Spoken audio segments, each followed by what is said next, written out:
Hello. Welcome. Hi. Hello. Hey. What's up? Hey. What's going on? How you doing? Yep, here we are. Finally. Well, not finally, honestly. It really wasn't that long. Definitely not the longest one of these I've played. But we're finally here. Finally ready to put this one to rest. Hopefully. Ready to lock the heck in. So true. I'm doing good. I got some good stuff done today. I was very productive, and I was also productive yesterday, even though I canceled. I was also very productive yesterday, so that was good. So yeah, it seems like we solved this case, but now there's still some loose ends we have to tie up, and we're in, what's called the end portion of the game, so yeah, it's the end. Get ready for the end. Get ready for the first part of the end. Let's just jump right into it, shall we? Turning that off, no fun allowed. I'm kidding. There's always fun allowed. You know what? I shouldn't even joke about that. There's always fun allowed. You know? The start of the end. Yeah, I guess that's a good way to put it. The first part of the end. Yeah, I guess the beginning of the end. Hey, Dustbird, welcome on in. Glad you made it. Pasta is good. I like me some pasta. Italians kind of went off with that one. Oh, I never got to go to an Olive Garden when I went to the States. We definitely got to do that next time. Okay, end part one. We're starting. So actually, we do have the... I'll just give you basically the one that the strategy wiki tells me. Even though we've solved the mystery of the Atagarasu, we still have to find out the truth behind the two murders, such as how the murder weapons crossed borders. Both Alabasta and Babal have strict regulations on immigration, so it can't be easy smuggling them across. Edgeworth now rearranges evidence. Okay, so yes. There's still like an international incident that we have to solve, so, no pressure, it's fine. Okay, but okay, we're back in the theater. I feel like this is... Oh, you know what? I didn't turn on my border. That's what it is. I have a little bit of black space, but it goes away when I put on my border like that. Unlimited breadsticks, yes. The fabled unlimited breadsticks. I bet I could tuck away quite a few breadsticks, honestly. I mean, I know they give you unlimited breadsticks because it's not like you're going to eat. There's only so many you can eat, right? Most people, anyway. But I bet you could really tuck them back. And then fill your purse with like a half dozen of them. I don't know. Are you allowed to do that? They probably don't let you do that. I would be surprised. All right, we're in the lobby and we're pondering and we're thinking.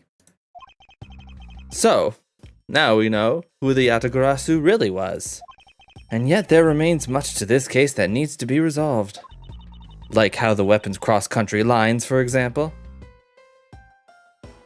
Homemade pasta, it's almost ready. That's good. You know what else is almost ready? Justice! 9? How big are they? Are they like Crazy Stick at Little Caesar sized, or are they bigger or smaller? 9 sounds like a lot either way. I would struggle for that. The two countries have incredibly strict security systems and entry procedures. A little bigger than Crazy Sticks. Ooh, that would be tough. Short of a miracle, it's impossible for someone to have smuggled them in. Smuggling them in, huh? We will need to open a new line of investigation on just this aspect alone. But before we do, I would like to go through my evidence once more. And yeah, we go ahead and clean up our evidence. We arrange stuff. Wonder if we can take a look. Okay, yeah, we gone down to about 3 pages. I think we had like 4 full pages before. So all this stuff is going to be relevant soon. Mostly relating to the Yatagarasu and the money laundering that's going on in these countries. Hey, there's a VCR here, sir. Now we can see what's on that tape Detective Bad gave us. This piece of evidence from the KG8 incident, hidden from sight for 10 long years. I just know that this is related to the current case somehow. Detective Gumshoe, if you could please play the tape for us. Sure thing, sir.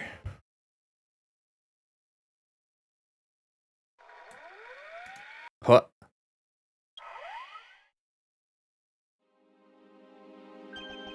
This man! It's Manny Kochin! Oh my gosh, it's Man. It's Man too. And he's holding a knife in his hand. Manny's got the knife. This looks like footage from a security camera at the entrance of an apartment building. An apartment building? How do you figure that? Unlike you, I actually read the summary file on the read the summary file on the KG8 incident. Manny's coaching. And by coaching I mean has a knife in his hand. And the crime scene was the victim's own apartment. So this footage was shot at the entrance to the victim's own apartment building. At the trial, Mr. Faraday claimed that this piece of footage existed. However, no one could find it. Yes, somehow someone was able to steal it and hide it through Mr. Ernest Amano. Gosh, that Amano guy is super skeevy. I can see how this would have been a definitive piece and why someone would want to hide it. But it's a piece of evidence from a 10-year-old case. There's no way it's related to the case we're working on now, sir. Actually, I believe it has everything to do with the case we're working on now. The ringleader even went so far as to use Mr. Portsman to retrieve it. Which means that in this video lies a very inconvenient bit of footage to the ringleader. Where? Where? Wait, what was that? Huh? That bit you played just now. Please show it to me again. Oh. Okay, he's getting out of a car. This is something we cannot overlook. Why is that, sir? Look here, Detective Gumshoe. I mean, what jumps out at me is that it has these flags on it, which probably means it's like a diplomatic car, right? That's the thing that jumps out to me first. This is the national flag of the Principality of Codopia. And because it has the national flag on it, we know this to be an official government car. But the question we should be asking ourselves is, what was a government car doing there? Whoa. Ah, Miss Von Karma and Mr. Edgeworth, so you were here all this time. Oh. Ambassador Alba, thank you very much for continuing the investigation, even at this time of night. If only if I was even a tiny bit more careful. This tragedy would never have happened. I am truly sorry. I am truly sorry for bringing this up. I just gotta make sure I'm always like messing with my windows. Hey, wait, my chat doesn't work anymore. Why is there a Am I still live? That's weird. I guess my chat widget isn't cooperating right now. Let's see. Okay, I think it's good now.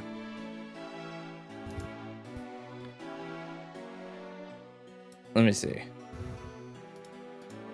Test. Oh no, it's hanging. You see that? I just have a floating frog. That's weird. Why is that happening? Dang, what? It's just not doing anything. I don't like not having a chat. That's so weird. What am I supposed to do? I didn't think my chat widget would just break. Okay, test again. Okay, it seems to be okay again. All right, whatever. I'll leave it. This wasn't your fault, sir. This had nothing to do with how careful you were. You idiot, Quercus, you couldn't chase after a simple thief. Now then, let's get down to the real reason why I came looking for the two of you. I would like you to put the investigation on hold for a while. Can you do that? Excuse me? I heard you've apprehended the thief that turned this embassy upside down. And we are in the middle of celebrating an event, celebrating our country's reconciliation. His name is the scientific name for white oaks. Yeah. Yeah, and he even has trees in his in the embassy that look like him. I love a tree guy. I love a tree guy. We can't exactly have police and detectives walking around here forever. You're scaring the visitors away, so I hope that you can understand how I feel.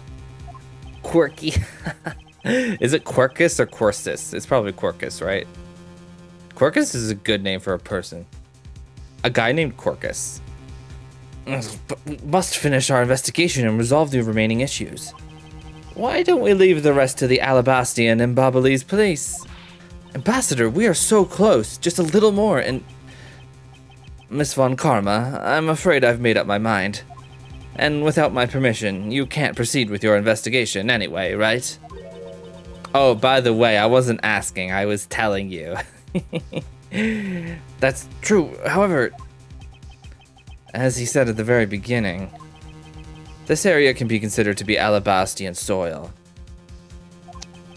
Dang, what the heck is happening with my chat widget? It just keeps refreshing. Can I, like, replace that with something?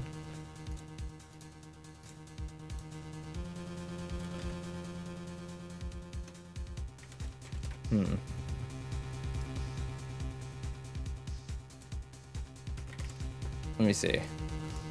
I don't like how it keeps refreshing like that. I think I can replace it.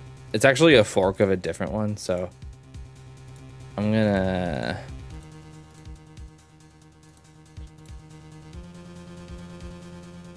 Lotto, I think that's right. We'll put a shadow on it. How about that? And wait.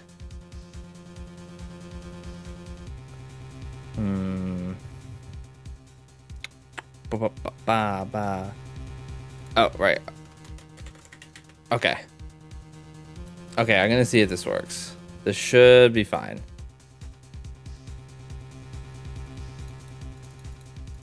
I'm gonna replace it with another one.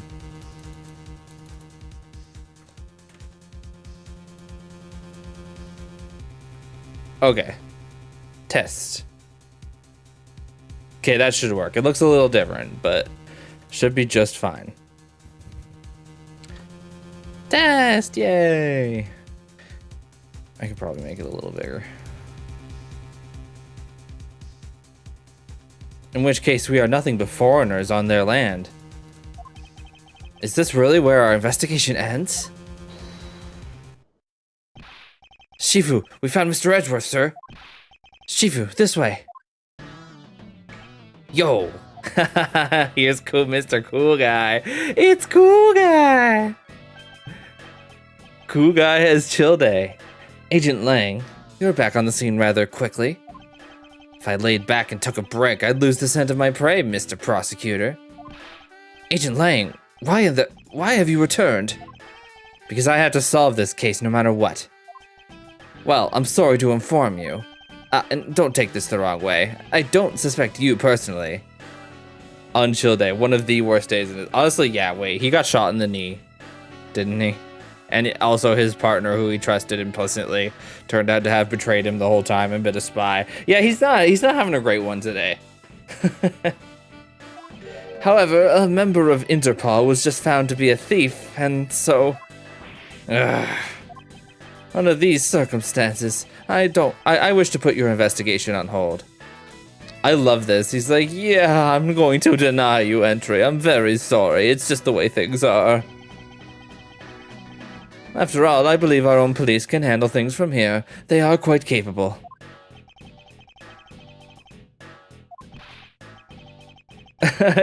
Lang is just like trying to calm himself down so he doesn't like scream at a diplomat. He's hearing about this when he gets back home. Hey Greg, welcome. Good to see you. Glad you're here. Hope you're having a good one. At this rate, our investigation really will come to a close. Yeah.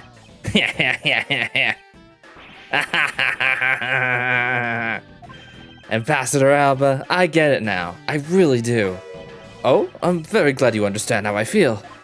No, not that. What I was talking about is... I know who the killer is behind tonight's murder. You know the killer? You just know she was like, killer? She was like Steve Harvey going, killer? You know, like that. Do you really mean that, Agent Lang? Wolves don't lie.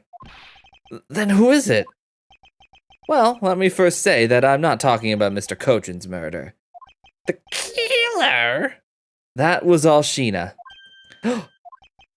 Lang Zi says, the truth lies not at the exit, but rather shines outside the maze itself. The truth is unexpectedly simple. So let me ask you this. Who do you think was Damask 2's killer?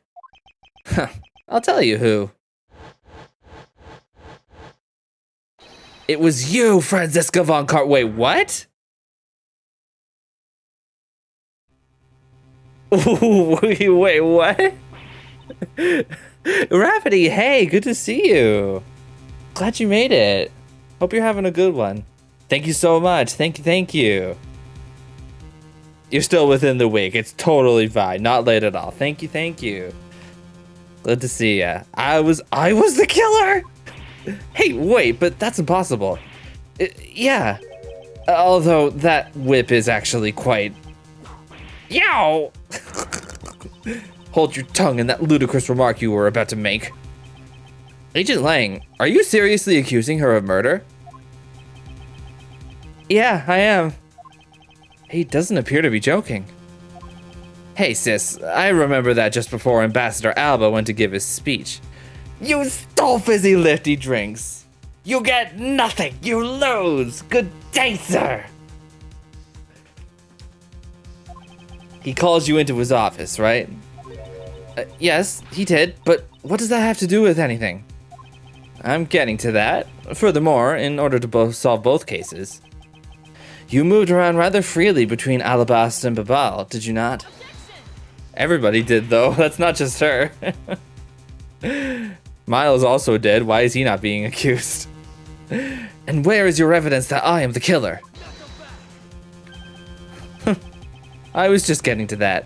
Trust me, I'll show them to you in due time. Oh no, it's WLW and LLM aggression. Ambassador Alba, in order for me to bring this case to a close, I'll need to inspect your office one more time. Will you grant me permission? With things as they are, I suppose I don't have much of a choice, do I? Dang, he came around. He sure came around. Good, then let's move out. Oh, and don't even think about running away, sis. My pack will be keeping a close eye on you. You can bet your bottom dollar on that. As if I would have any reason to flee. But just so we're clear, your logic had better be sound. Because I'll accept nothing short of a perfect explanation. She seems rather upset. Not that I blame her. I expected that you'd accept, no less. But we'll see how long you can keep that nose of yours stuck up in the air like that. Yikes! Arrgh. She would definitely be whipping the hell out of him if he wasn't accusing her of murder right now. Agent Lang, as someone related to tonight's case, I request that you allow me to take part. And so that I may clean up my superior's mess. I guess I should. The more the merrier, especially when it's the peanut gallery. Oh, owned! Oh, in that case, I want to join in too. I still haven't seen what it looks like in Alabast yet. If you let Kay in, then you gotta let me in too, pal. I can't sit around and do nothing when Miss Von Karma's in trouble. I wish this is how customs worked. Hey, Gummy, let's have a competition to see who can save her first, okay? Okay, I'll take you up on that. Oh yeah, I'm fired up and raring to go. As a detective, I don't believe this is something you're supposed to be excited over. Sounds like this is gonna get really interesting. Ambassador Alba, I'll be bringing these kids along for the ride. Very well, but I'd like you to keep in mind that this will be your last chance. I'll have this whole mess cleaned up before you know it. Now let's go.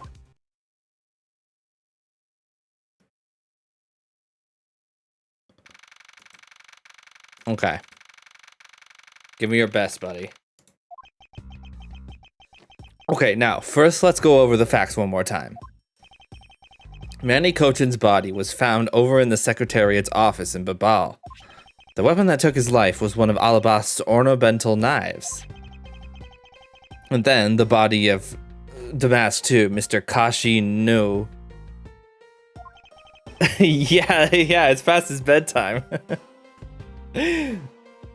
His bedtime was like 9 p.m. and this just kept dragging on.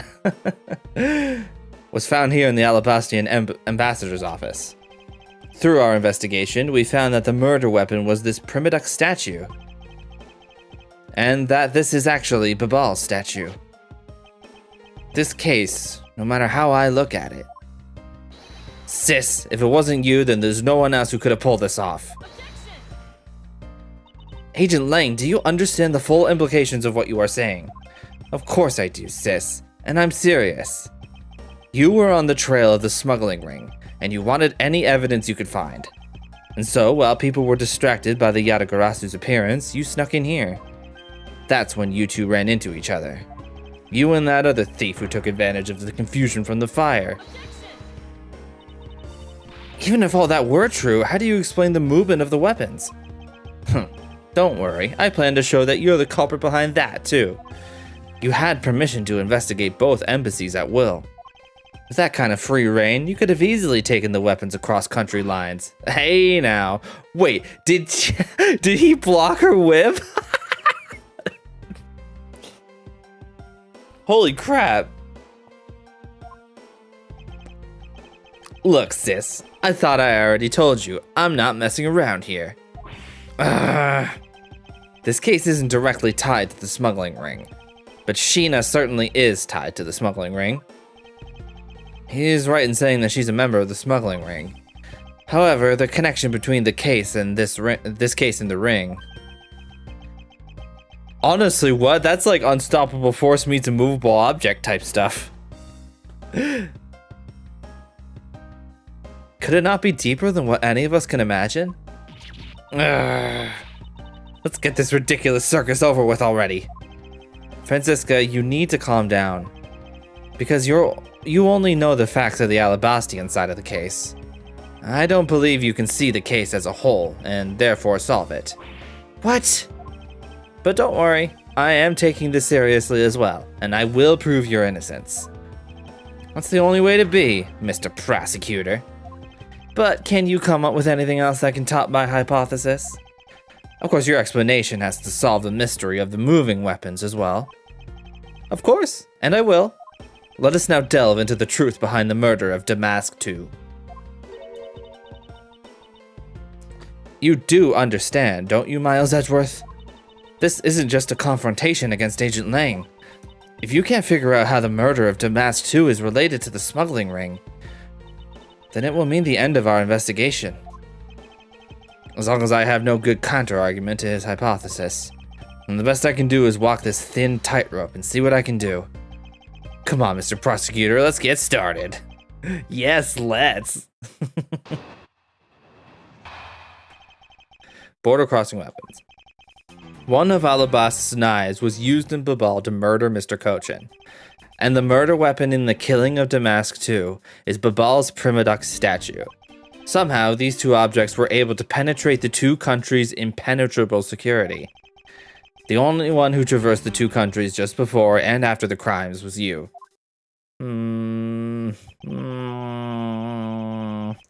So long as I can't explain how the weapons moved about, Franziska will remain a suspect. You got it, Mr. Prosecutor. So why don't you stop giving me a hard time? Under these circumstances, who the heck can carry a weapon across country lines? I've worked through every possibility, but there's only one that's plausible. Your boss. Agent Lang, what I've learned from you just now is that you've lost sight of yourself. What are you talking about? By focusing too intently on that which is in front of us, we become blind to the truth. Don't tell me Lang Z never said anything to that effect. Oh, you prosecutor! Who do you think you are speaking about Lang Z's proverbs like that? I don't need his proverbs, because my words are all that you will need to see the truth. God. Just kiss already. Oh my god. Okay. What's the move here?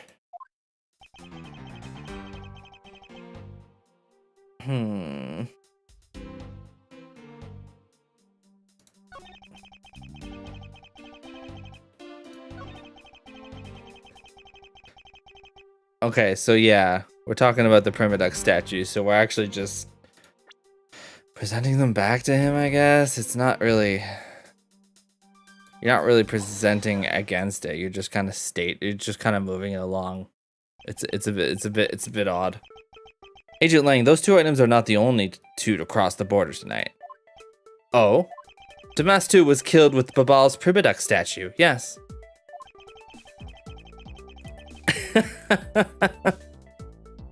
Oh yeah, definitely. But if that's the case, then tell me, where did Alabast's Primiduck statue go? To Babal! Precisely.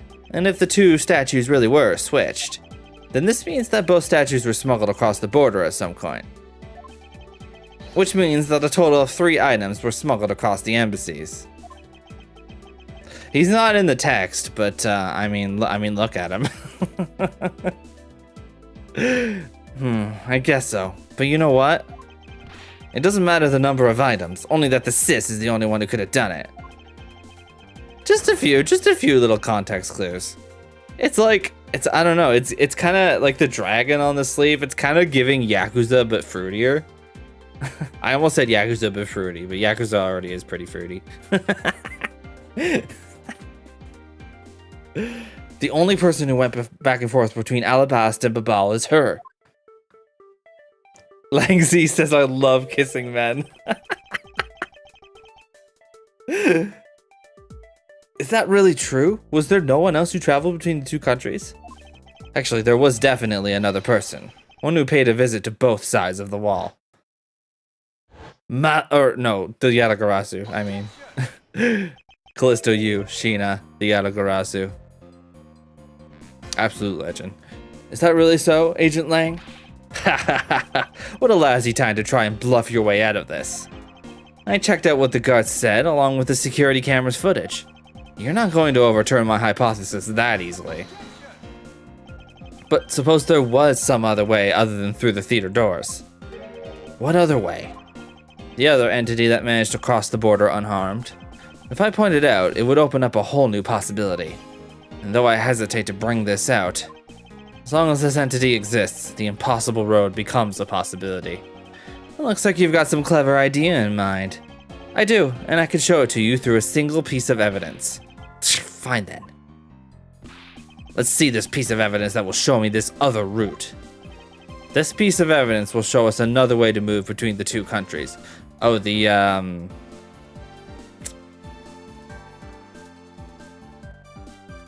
can't just climb in. You can just climb in, I'm pretty sure. Oh wait, no, it was, yeah.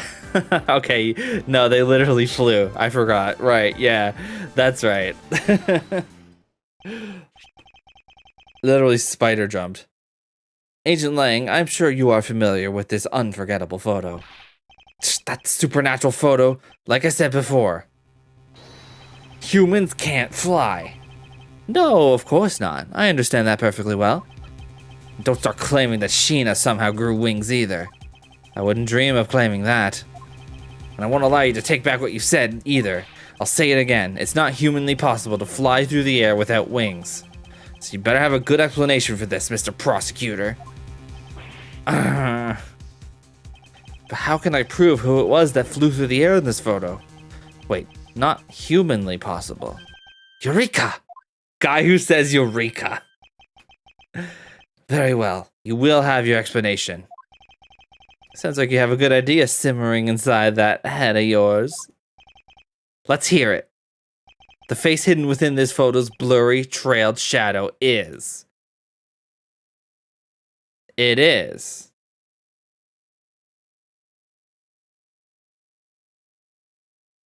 Could it be? Could it be? Could they really? Could they really have yeeted the statue? I mean, if you take a look, right? It is kind of statue shaped. Somebody yeeted the statue. Is that what this is? Is that what we're doing here? I guess we're faking it until we make it. But hey, maybe this actually isn't faking it. No, we want the Alabastian one. Oh, look at that shape though, compared to the photo. Uh-oh, not looking good. Naturally, the shadow is the third smuggled object, the Primadux statue replica. You can't be serious. The Yatagarasu, or rather, Callisto Yu dressed as Agent Sheena, was inside Babal. She dressed the replica statue up in clothes and launched it through the air. Mr. Prosecutor! You left out a very crucial bit in your explanation. I know I did. She launched it through the air. And how exactly did she do that? He is literally baring his fangs at me. But he has a point. How exactly did it move through the air like that? As long as this remains unsolved, we won't be able to move any closer to the truth. Which reminds me, didn't he say this earlier? Hey sis, I remember that just before Ambassador Alba was to give his speech. He called you into his office, right? Honestly, maybe she can. I think she's probably pretty jacked. What a woman, right? I mean, she's definitely very athletic because she's doing all that Yatagarasu stuff. Jumping through walls and stuff. Yeah. He calls you into his office, right? So, just before the murder, Francisca was called here, right into this very room. If that's the case, then that may be another avenue I can pursue. Agent Lang, in order for me to answer that question, yet agains, I will need to hear testimony from Miss Von Karma. Oh, what are you up to now, pretty boy? What? Hello? Hello? Okay, I'm starting to think it actually is in the text.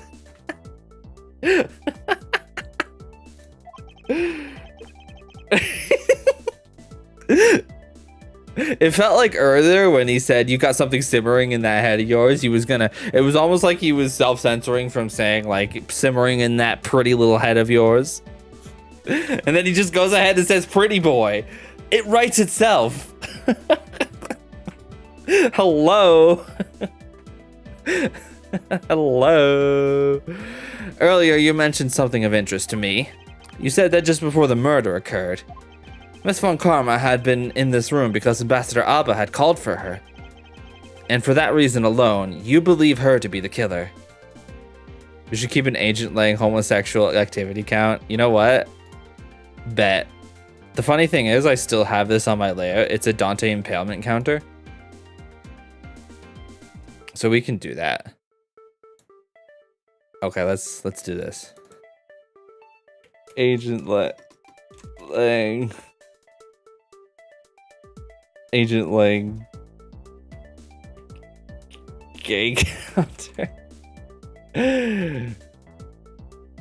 1 so far. I'm gonna center that. I think. Can I center this? Oh yeah, alignment, center. Here we go.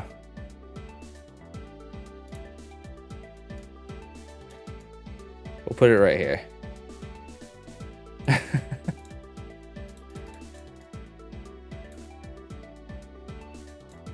Yeah, there you go.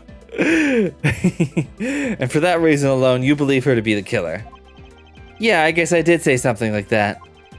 In that case, I believe it is my duty to ask her what her side of the story is. Do you really think a criminal would tell us the honest truth? How dare you? As I've said numerous times, there is absolutely no proof that I am the killer. Miles Edgeworth, don't tell me you suspect me too. I don't. However, I can't ignore the fact that you were in this room at one point in time. Which is why I would like to hear about your movements in this room. Franziska, I feel that I still don't have enough information. Which is why your testimony is incredibly important to the outcome of this case. Alright. So, what would you like me to talk about? I'd like you to please testify your movements in this room until the murder occurred. Alright, let's try this your way for a change. But if what she has to say turns out to be a waste of time, I'll place her under arrest faster than you can howl. No! Gosh, that's almost kind of a little bit gay. As you wish.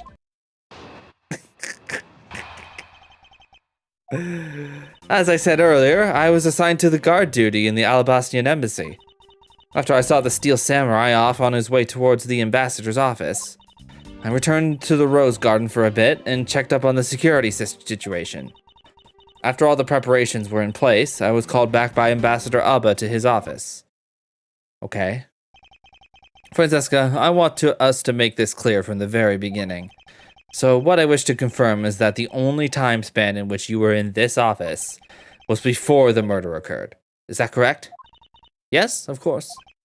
I see. For now, the only way I can see for us is to break out of this situation is to ask Franziska about her testimony in more detail. Alright, I guess we'll just pound it. As I said earlier, I was assigned to guard duty. I thought your duty was to fact-find anything you could get about the smuggling ring. Yes, that was my job. But upon hearing that the Yatagarasu had sent a calling card to the embassy, Ambassador Alba called upon us to protect the embassy instead. That incident 7 years ago. Or have you forgotten what happened here back then? Anything related to that case we were involved in appears to be rather painful for her.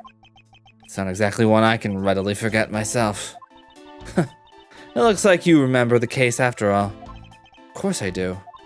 I inspected every location, every possible escape route, and every aspect of the police's security detail. I did all that, then after that... Let's follow the Steel Samurai. So you were at the theater as well? Yes, and I suppose you were also there as well, watching the stage show. Well, yes, so Francisco was there. Well, after the show was over and I saw the Steel Samurai off, I returned to the Rose Garden for a bit and checked up on the security situation. I think I definitely need more on that. Why did you need to confirm the degree of preparation for even the speech? For security's sake, of course. What other reason could I have had? No one knew just how the Yatagarasu had planned on getting in, right? Yes, I suppose you're right.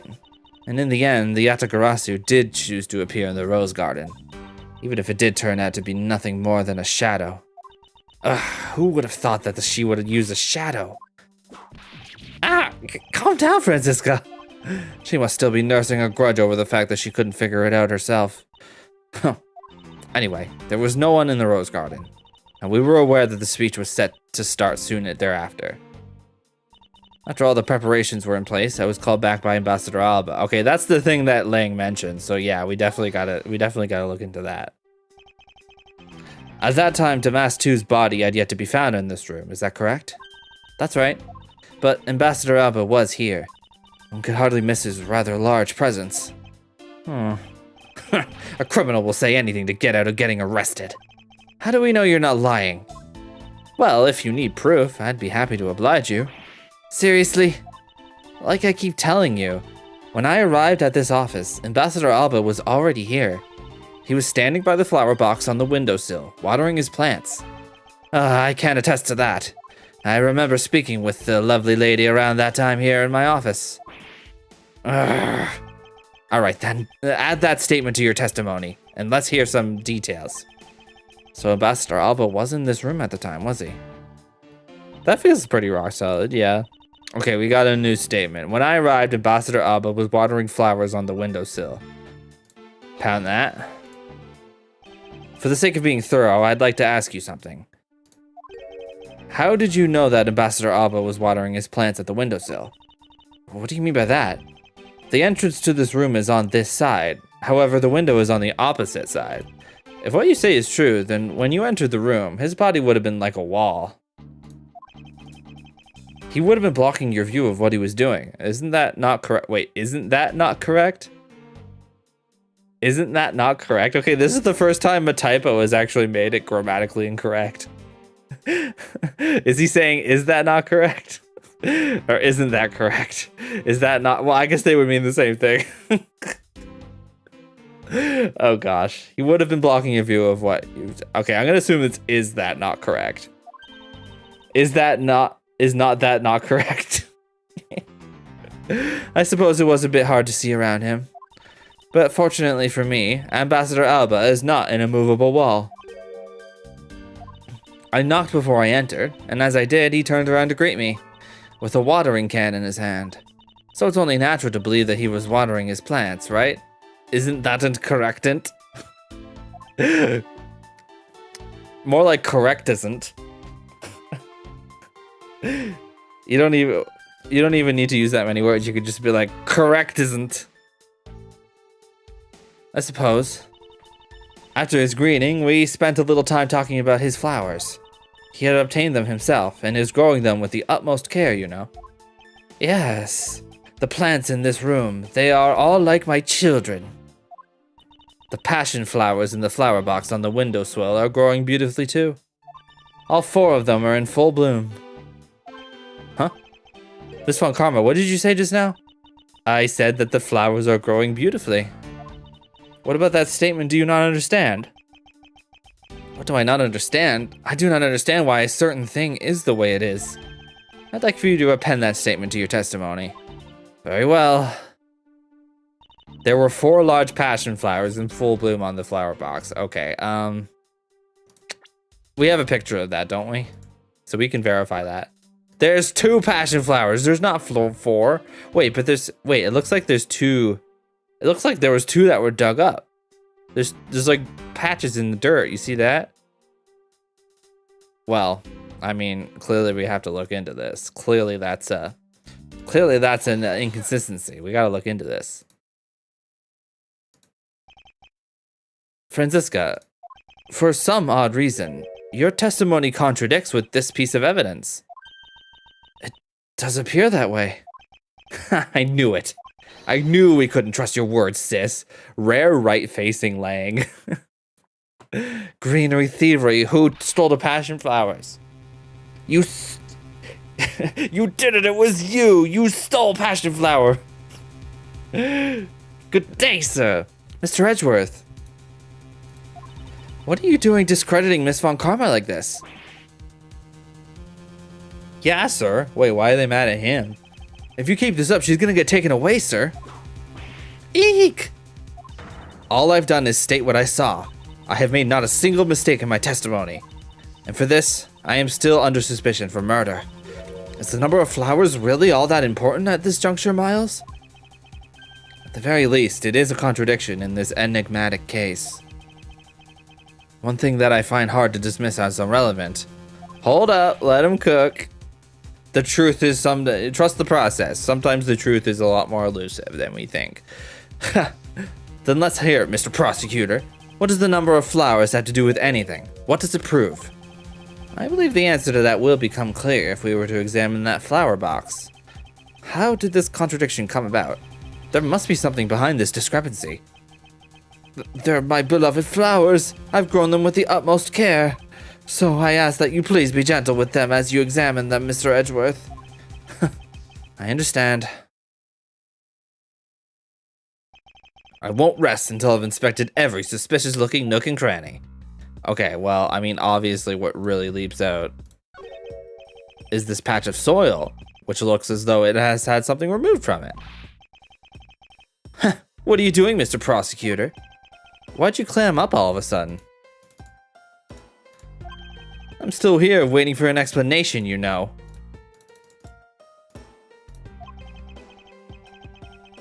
Did you know, Agent Lang? Flowers are best appreciated in silence.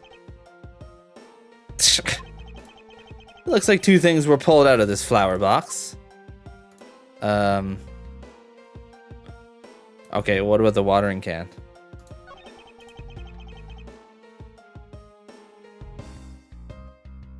This watering can has a rather robust design. Mr. Edgeworth, why are you telling us stuff we can clearly see for ourselves? Plus, if you keep wasting time talking about that, Miss Von Carver's gonna get arrested. I'd better examine something else. I thought the watering can would surely be relevant, but...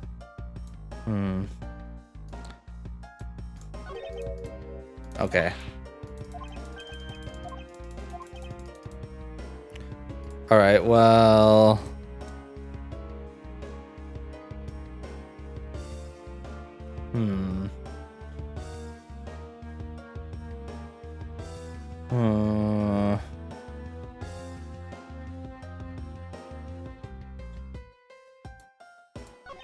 The name of these flowers, I believe they're called passion flowers.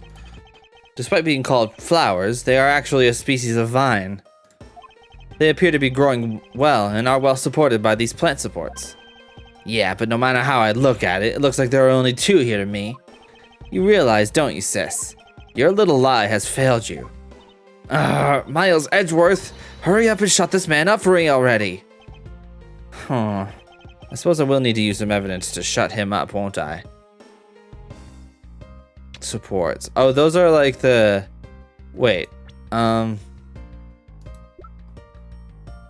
not that. These. And there's dirt. Wait, there's dirt on the tips. There's dirt on the tips. Those are... How... Sheena gave those to Kay, didn't she? I believe I have just the piece of evidence you require. Oh, you do you? You have such confidence in the face of your current plight, but I highly doubt it'll last until the end. You howl like a wolf, Agent Lang. Dang, we need to start a Miles gay counter. Then again, that's just every line. But we'll see if you have any bite to back up that bark after you see the evidence. The truth the passion flowers reveal can be seen in this piece of evidence. This one.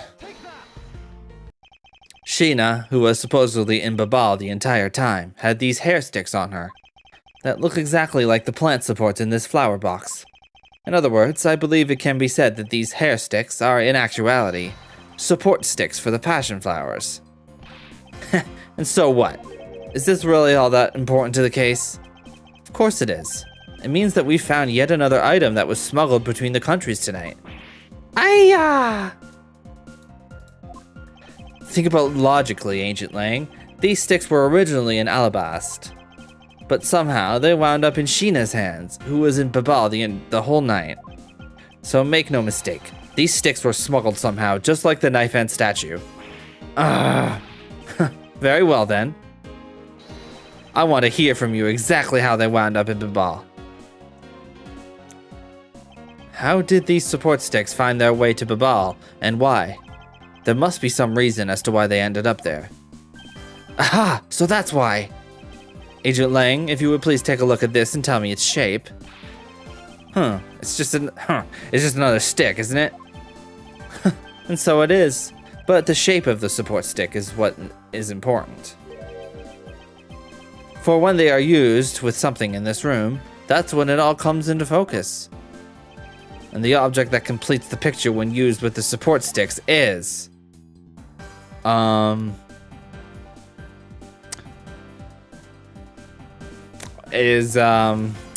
definitely know. I definitely know it. I definitely know. Knife? Not the knife, not the spear. I don't think.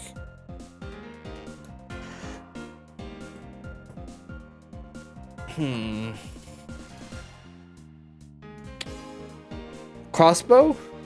These could be. Wait, are they really that Are they really that size? Are they really the same crossbow?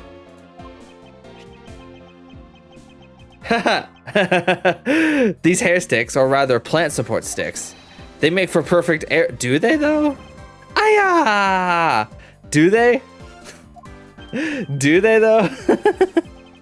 Aren't they kind of tiny?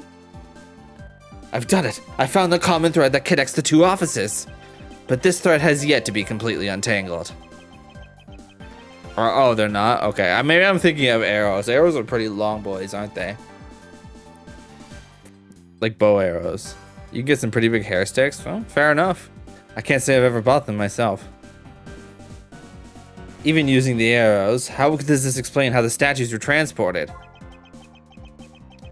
She used the crossbow to launch the statue. That's it. Furthermore, who could it have been who fired the sticks as arrows? There must be a common thread that ties all of these things together. Mr. Prosecutor, hold up a second. You do realize what happens when you tie a statue to an arrow, right? They don't fly at all.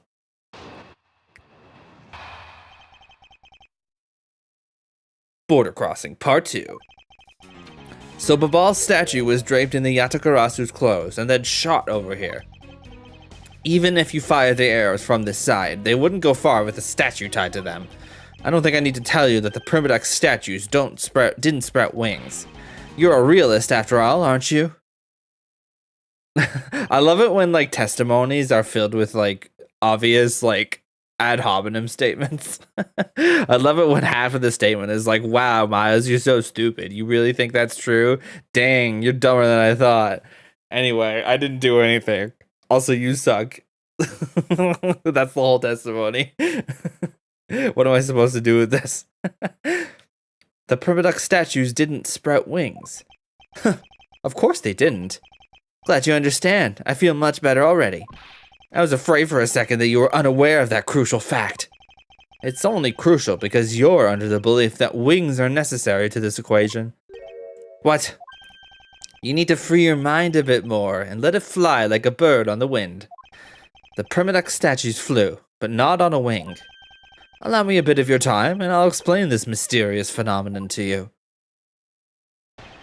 Okay. Alright.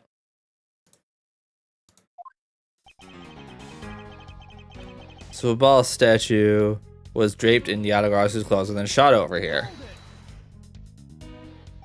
But that incredible scene just happened to have been caught on film, resulting in this photo. And what an incredible scene it was. This photo was taken by a freelance photojournalist, right? Yes, so I hear. And not every photojournalist is known to be honest, right? This one is. I trust her with my life. Especially not the one that sells photos of spirits and giant creatures to tabloids. Yes, I know what you mean. I've seen those sorts of photos many a time in court. But there have been times when those photos have turned out to be telling the truth. If you had ever stood in a court of law, you would know that it's entirely plausible. Owned. You really believe the stuff you're spewing right now? A courtroom certainly is a strange place if what you say is true. But there really is something odd about that photo, no matter how you look at it. Even if you fired the arrows from this side, they wouldn't go far with the statue tied to them. But we are in agreement that an arrow by itself would reach the other side, correct? But just the arrow by itself is pretty meaningless, don't you think, Mr. Prosecutor? Because the things they wanted to smuggle were a lot bigger than nothing. No, that's not necessarily true. What? What I need right now is not further discussion of my conclusions. It's the launching of my conclusions. What the shooter wanted to launch with the crossbow was not the statues themselves, but rather something a crossbow can launch that can be used to move the statues.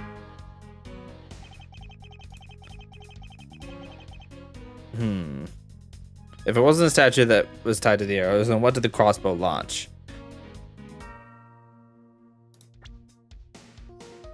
Um.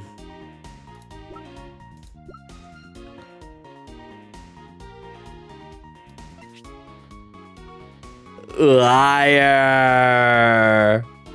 Liar.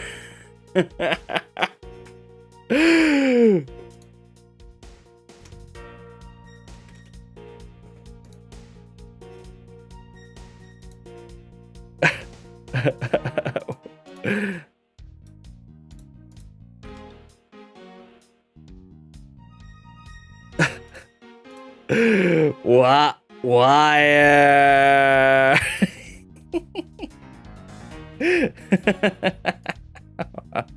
Help. Oops, why are you over here, OBS? Okay. It's wire. It's strong enough. That's strong enough. Finally. Finally, we have reached this point in our discussion. For I present to you that which was carried by the arrow from the crossbow. I get it now, Mr. Prosecutor. I can see exactly what you're trying to say. You're saying that the wire was tied to an arrow and then shot into Mr. Cochin's office. All the way from the 5th floor of the Alabastian Embassy down to the 3rd floor of the Ablaze Embassy. If what you're claiming is really what happened, I can see how Alabaster's Turnabout statue could be moved. Gravity could be used to move the statue down the wire from the 5th to the 3rd floor. But then, what about Babal's Turnabout statue? The dark shadow in this photo was clearly flying away from Babal. Going in the opposite way of gravity, from the 3rd floor of the Ablaze Embassy, up to the 5th floor of the Alabastian Embassy. How do you explain that? Aha, I think I finally see how the gears behind this whole trick works. Agent Lang, the motion used behind this trick. I'm thinking like maybe some kind of pulley system? I wonder if perhaps you have yet to envision how it works in your head. Motion? What motion? Okay, Agent Lang, I want you to picture a cube, a 3D cube, and I want you to try to rotate it in your mind. Swinging, rotary motion, swinging motion, bungee action? Bungee, could it be? No, I think rotary, like a pulley, right? Oh, we can brute force it anyway. I believe it was done via rotary motion. If the two statues were transported simultaneously. Simultaneously, get real. The statues would collide somewhere along the way. Did I ever say that there was only one line of wire between the two offices? Yeah, it's a pulley. If you shot an arrow with the two ends of the wire tied to it, a circular belt can be formed.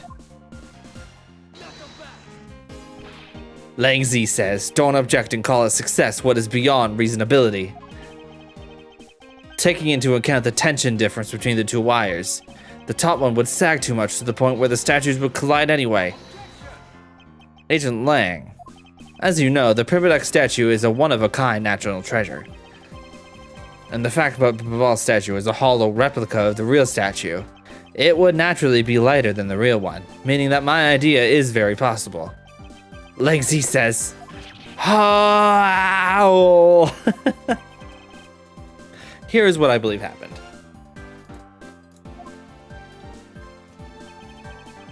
Miss Yu and her mystery co-conspirator set themselves up in the two different rooms. Oh!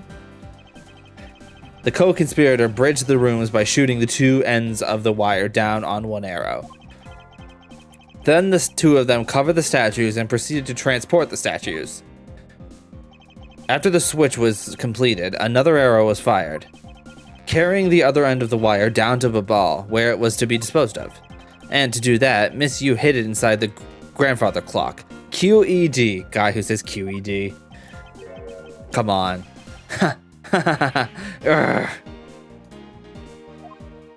This proves it, right, Agent Lang? That I'm not the killer? Not yet, sis. I still haven't had my dessert yet. Okay, so I'm gonna count that as number 2.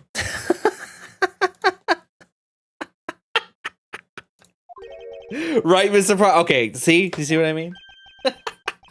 The proof is in the pudding, as it were. Pudding is a nice dessert. This is gay as hell. So, do you think you can do it? Can you prove that what you said is what happened? Because remember, if you can't, I'll be taking a certain someone back home with me as a souvenir. Okay, that's weird.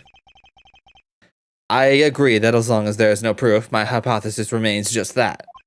However, what I have laid out is no mere hypothesis, for there is one more piece of evidence.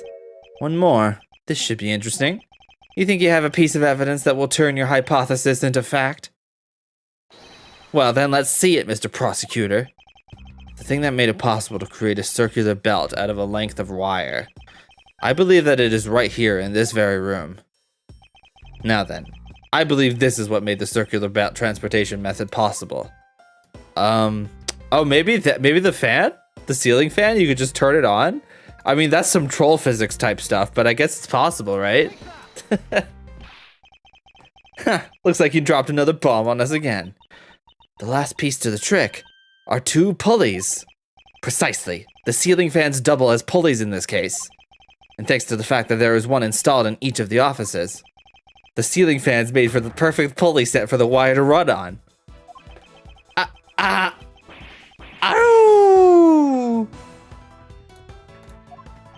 This must be it. This is how the smugglers bypassed the impenetrable security.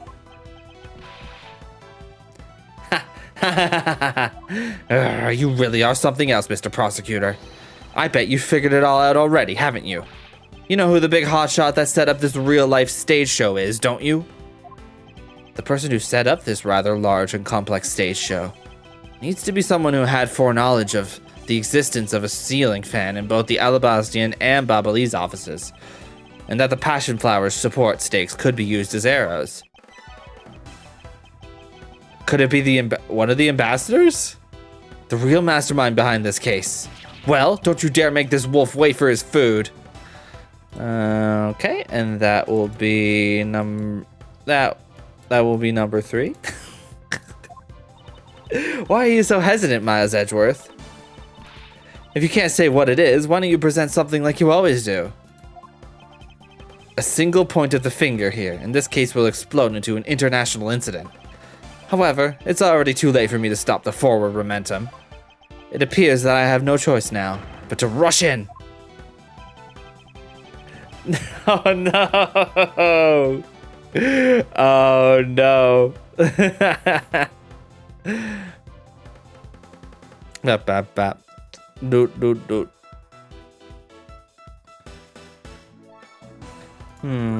Well.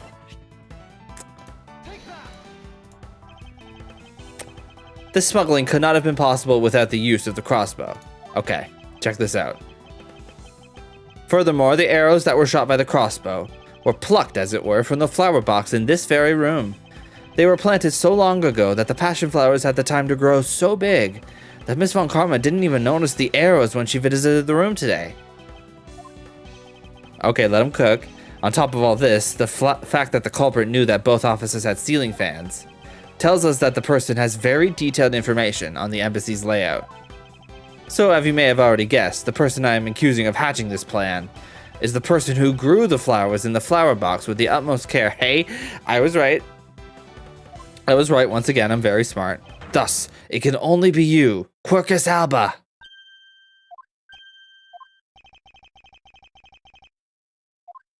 He fell asleep, he wasn't listening. Are you out of your mind, Miles Edgeworth? I'm certain of what I am saying, and I am sure that he is the culprit. Tell me, Mr. Prosecutor, what was the ambassador trying to accomplish by doing all that stuff you just outlined? Why in the world would he need to use a trick like that? I understand your need to doubt me. However, there is one thing that stands out to me as very odd. Just one thing, huh? The one single end result Ambassador Alba sought to obtain. If we were to examine the focus of this complex trick, I believe we will finally find the answer to everything. Everything will become clear once we examine this piece of evidence.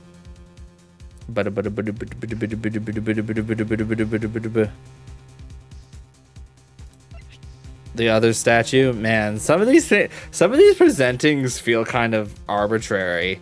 Like, I'm just doing it to move the story forward. Not really, there's not always, like, evidence to present. There's just, like, things that we can point to, you know? I would fully understand the reasoning had the situation been the reverse. However, to go through the trouble of swapping the real Primaduck statue for the fake, I sense a very shady reason for such a bizarre action. And who better to ask for that reason than King Primadux himself? I see. Ambassador, we'll be examining that statue now, with or without your permission. Bro's still asleep. Oh, okay. Well, we know it's... Oh, okay. We got a handprint. That's worth looking at. These are Mr. Cochin's fingerprints. The fact that they're on here suggests that this statue once belonged to Babal. So it was smuggled from Babal to Alabast, huh? Why was there a need for them to smuggle it in? Okay, let's look elsewhere. What about this? This might pop off or something. A shield, huh? There doesn't seem to be anything unusual about it. I bet it's supposed to mean that the guy is protecting something. I have a personal theory that Langling accused Francisco to draw Edgeworth closer to the truth. Oh, dang, he was playing 4D chess then?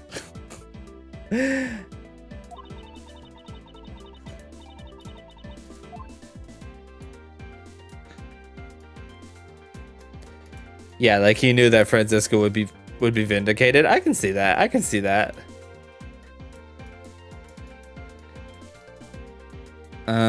Okay. The sword? With his sword drawn like that, there lies an aura of valor and bravery around King Primadux. He looks so cool standing like that with the sword stuck in the ground in front of him. Maybe I should try and come up with some cool pose with a shuriken or something. I am seriously beginning to think that her real goal in life is to become a ninja. Hey, Mr. Prosecutor, there isn't anything particularly odd about that sword, right? No, not really. I suppose we should examine a different area. Okay, what are we looking at then? His head? Huh, this guy kind of looks like the Steel Samurai, don't you think? Maybe it's because they look alike that he was picked to be the Goodwill Ambassador. Oh my god, we're gonna open up the statue because it's hollow, and Larry Butts is gonna be in there. This statue was actually Larry, covered in gold and standing very still. That's my theory. I suppose that's possible. Take a look at this area around the base of his neck. It looks like a gap. Hey, you're right. Maybe it's meant to be some kind of secret. Perhaps it's possible to open the statue from this gap in its construction. What? Hurry up and open it, Miles. All right, here goes. Just hack open that national treasure. Wow, it really did open up. Hey, what's this thing that fell out? Oh no, I dropped my counterfeit bills everywhere. I believe a more thorough examination of it is required. What the heck? What in the... is this? Hey, is this what I think it is? It's a plate for making counterfeit bills. Somehow, it appears that we've at long last arrived at the exit to this complex labyrinth. We finally hold within our hands one of the counterfeit money plates, and the reason why the replica was smuggled into Alabast to begin with. Oh, counterfeiting. The Primaduck statue can only be handled by the ambassador or the secretariat, and the replica is nothing more than a hollow shell covered in gold. These two circumstances make the statue the ideal object in which to hide contraband. After receiving the statue containing the counterfeit plate from Sheena... Oh, we actually get a Damask 2 sprite? That's kind of cool. The ambassador had the misfortune of accidentally running into Damask 2. Surprised by the thief, the ambassador raised the replica statue at Damask 2 and... killed him! Then, in order to frame Steel Samurai of the murder, he covered the samurai sword in blood. Well, Ambassador Alba? You're the leader of the smuggling ring? My country is a mess, and it's all because of you? You're the one who killed Damastu? Answer us! I never thought that you would figure things out to this level. However, There is one point I disagree with you on. The head of the smuggling ring was Mr. Cochin. Quit screwing around. Wait, quite screwing around? Quit screwing around. I have no sympathy for someone who would try to pass the guilt onto a dead man.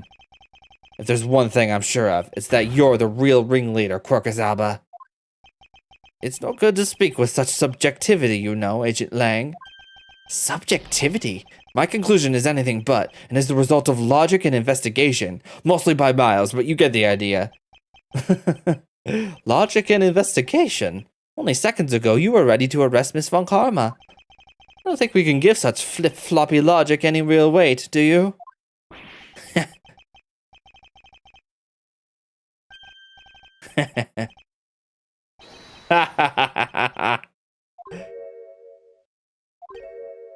Huh?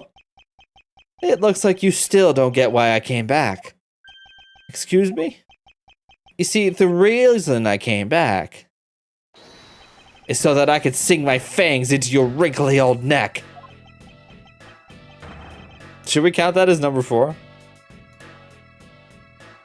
You know what? I'm gonna count it.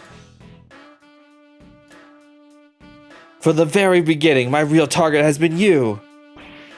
Yeah, okay. What? Agent Lang, I demand an explanation. Sorry, sis. I didn't mean to put you through all that. I knew you were innocent from the very beginning. You did? I knew that this whole incident had been meticulously planned and prepared for. So naturally, the occupant of this room, Ambassador Alba, seemed the most suspicious. But without the ambassador's permission, we couldn't get in to take another look around. Yo! Dang. He really was playing. Damn, Lang is so smart. He's so cool. Ah, so that's why you put on this big show to accuse Franziska of the murder. Using Franziska as the bait, you were able to gain us entry and investigative rights. Yeah, if I hadn't done that, I doubt the ambassador would have given the okay to poke around. I gotta hand it to him, man. So that's what all this was about. Very well, I will forgive you. But in exchange for using me as bait, you will take some responsibility and help us find the truth. Agent Lang, for giving me such a great opening, I thank you. You know, I just knew, Mr. Prosecutor, that somehow if we were able to find some proof by investigating this room, that you would be able to figure out the real culprit with your special brand of logic. The evidence detectives collect combined with the logic of a prosecutor. That's just as it should be in a prosecutor-detective team, right? I don't know about all that. But one thing I do know is that I'm itching to see that old man to get what's coming to him.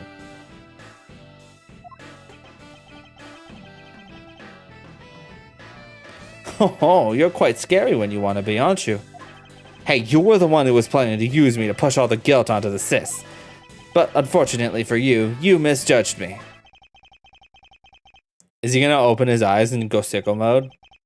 Agent Lang, I wish for you to stop trying to intimidate me. What we need right now is evidence and proof. I wonder if you have what is necessary to prove that I am the head of the smuggling ring. Don't be such a sore loser. If you really are the head of the smuggling ring, then you should acknowledge your crimes with dignity. Dignity? That is nothing more than a fool's insincere display of strength. If you really wish for me to acknowledge my crimes, then I would like you to first see some of this thing you call evidence. I tell you, I knew nothing, really. I didn't even know that a counterfeit plate was hidden inside that statue. You swapped a real statue of that vested in your country the authority to rule for a fake. It doesn't make any sense that you didn't know anything. It doesn't make sense? Where doesn't it make sense? Can you prove that it doesn't make sense? He's really got us. He's turned the entire situation around against us. The proof that Interpol has been after, which points to this man as the ringleader. If we can somehow find that proof now, then we can see to it that justice is finally served. Is there nothing I can use to break this case wide open?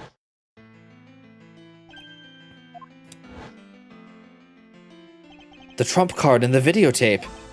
With those two items, we might be able to finally bring this man down. But the card is evidence from a case that Mr. Faraday hid away in secret.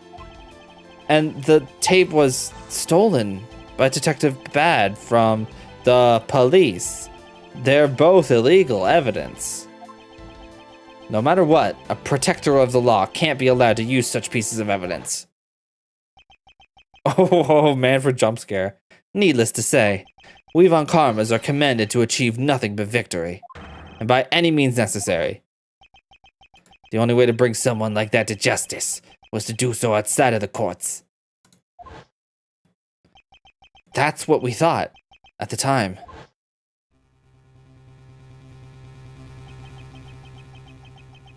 I no longer follow the path of Manfred von Karma, and I want to follow the path of Yatagarasu. This leaves me with what? What creed will I believe in? If I want to pursue the truth, then I will sully my hands in illegality. And if I want to pursue justice, then I will lose the truth. It's illegal, but at least it's not fabricated. True. True. True. What is the law? And what is justice? And which path is a prosecutor supposed to follow? That choice is one I must make by my own hand, here and now.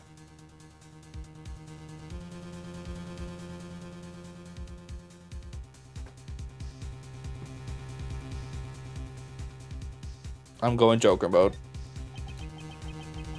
There is no limit to the law. Any limit that exists was set there by man. When a person goes beyond that limit, then the law too crosses into new territory. For what reason were laws invented? The answer to that is what I must now show. Ambassador Alba, I wonder if you might recognize this. Oh, I wonder what that card is. I've never seen that before in my life. It's a directives card used by the leader of the ring to relay instructions to his subordinates. Oh, is that what it is? This card was sent to the real culprit behind the KG8 incident 10 years ago. A man by the name of Mr. Manny Cochin. Oh, so why do you have such a card in your possession? Because it was hand-delivered to me. By a certain great thief, the Yatagarasu. The Yatagarasu gave that to you? Don't talk nonsense, and let's be serious, Mr. Edgeworth. Do you have any proof that the card contains directions from the ringleader? I'll have you know that the card is not the only thing I was given. What? This contains security footage that was shot just before the start of the KG8 incident. The KG8 incident? The card and the video. These two pieces of evidence are what will seal your fate. Oh, very interesting. I must admit I am very curious now. Very curious indeed in these case-designing pieces of evidence you presented. The prey the Yatagarasu has been chasing all this time now stands before me. I can't allow this man, who has had free reign for 10 long years, to simply walk away. Now is the time for me to bring to fruition the valiant spirit that was given to me. Oh. So, what is this interesting thing that you wanted to show me? The trump card and the videotape. These two pieces of evidence together make for the ultimate hand. And this is where the real meaning behind Detective Bad's words will be realized. Detective Gumshoe. Yes, sir. What you see here is security footage shot just before the KG8 murder incident. From this footage, we now know that the card is a directives card from the smuggling ring. This is the section that proves that the card was used to relay an order.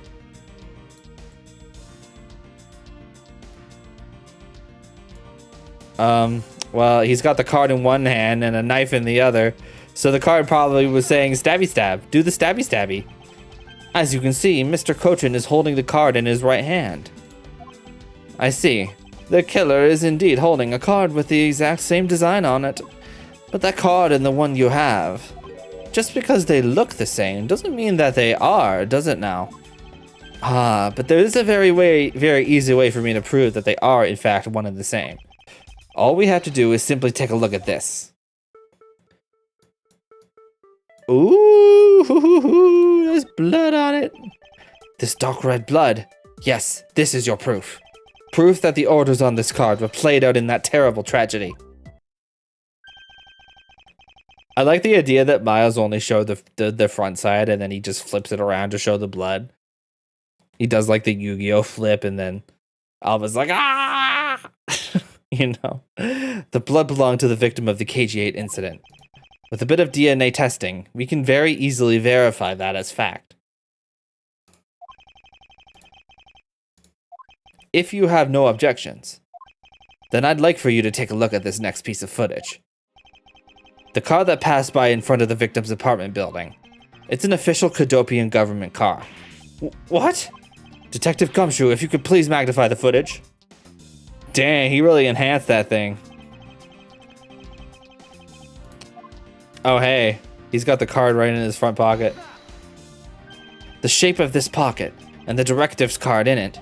It tells us that without a doubt that the person in this car is Mr. Cochin. The license plate on the car was also captured by the security camera. And with it, we can easily find out who was sitting in this car on that day 10 years ago. Which is why I can say with confidence that you were riding in this car on that day. Owned.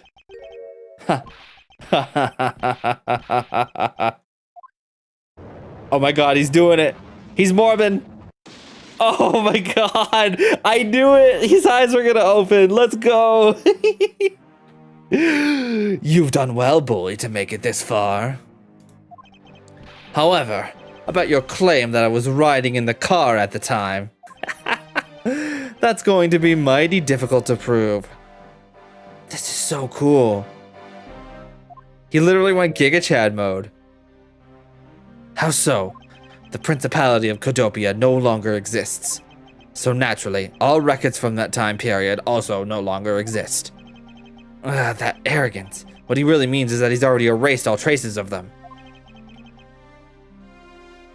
Are we finished here, boy? Oh my god, flicking his medals. My god. The only weapon I have left to me now is this piece of footage. There must be something here that I can use against him.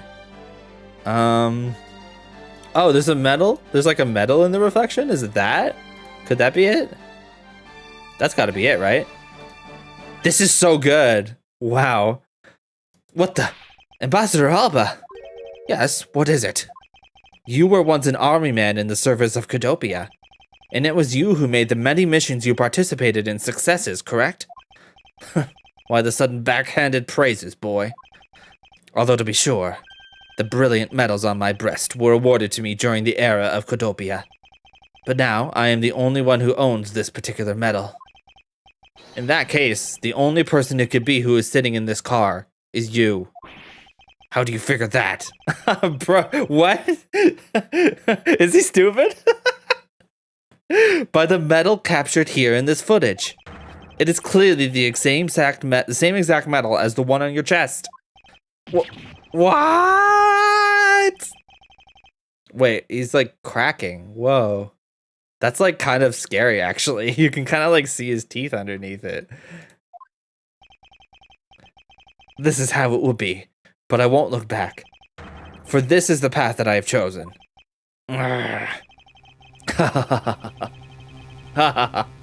You've moved me with your devotion to this case, Mr. Edgeworth. Why is he taking such an arrogant stance with me? It's almost looking possible, isn't it? For the lot of you to have come this far. The concept art has some designs that were even more tree-like. Wait, I want to look into that.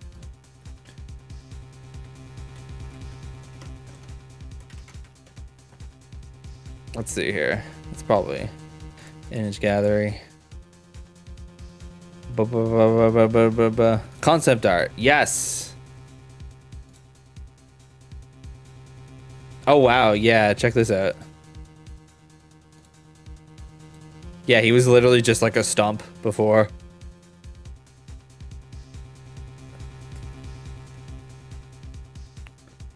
That's pretty cool. For the lot of you to have come this far. It looks like I just might lose our little game this time. You might lose the game this time. You don't get another round, Mr. Ambassador. Is that a fact? Very well. I've decided to confess and admit my guilt. You're going to confess? And I will accept whatever punishment that may come as a result. But regarding the Damask 2 murder, I admit, I did it out of self-defense. You're claiming it was justified self-defense? Damask 2 attacked me, and I felt that my life was in danger. If I hadn't done what I did, I might be the one you found dead instead of him.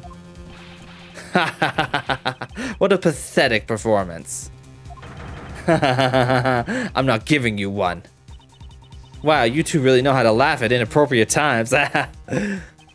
If you was to claim it was justified self-defense, then we will need some evidence. It's always the evidence with you, isn't it? But if that's what you require, I'll provide it. That man left a mark on me when he attacked. What? I don't particularly want to show it off, but this is proof that it was in self-defense. I don't know about that. I'm an old man, and sometimes I don't pay enough attention when I should. But Damask 2 didn't have a single weapon on his body.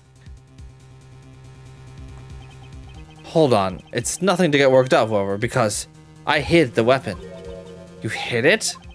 I'm sorry, but as you know, a murder is a murder, even if it's in self-defense. And I couldn't let it become public, seeing how I am the ambassador. This is the weapon you seek, my special bonsai trimming shears. Oh, it's covered in blood. He was trembling quite badly during our struggle. But that's when he grabbed the shears that were sitting in my office and attacked. So you see, it was an act of self-defense. Is he right, Mr. Edgeworth? Since he has both a wound and the weapon that caused it, it's enough to declare it so. Shoot. No way. Oh, which reminds me, I guess there is still one more accusation I need to resolve. Smuggling and counterfeiting. Unfortunately, all of that is my secretary's doing. I had no knowledge it was going on. Stop spewing nonsense. You're trying to throw my investigation under the bus in your desperation. If you want to get real honest, everything in this case can be connected to you. The murder of Damask 2 was done in self-defense?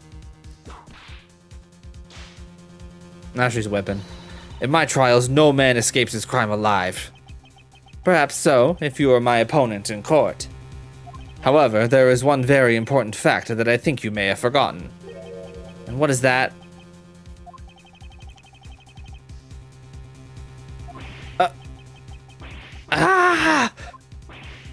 That's what you mean.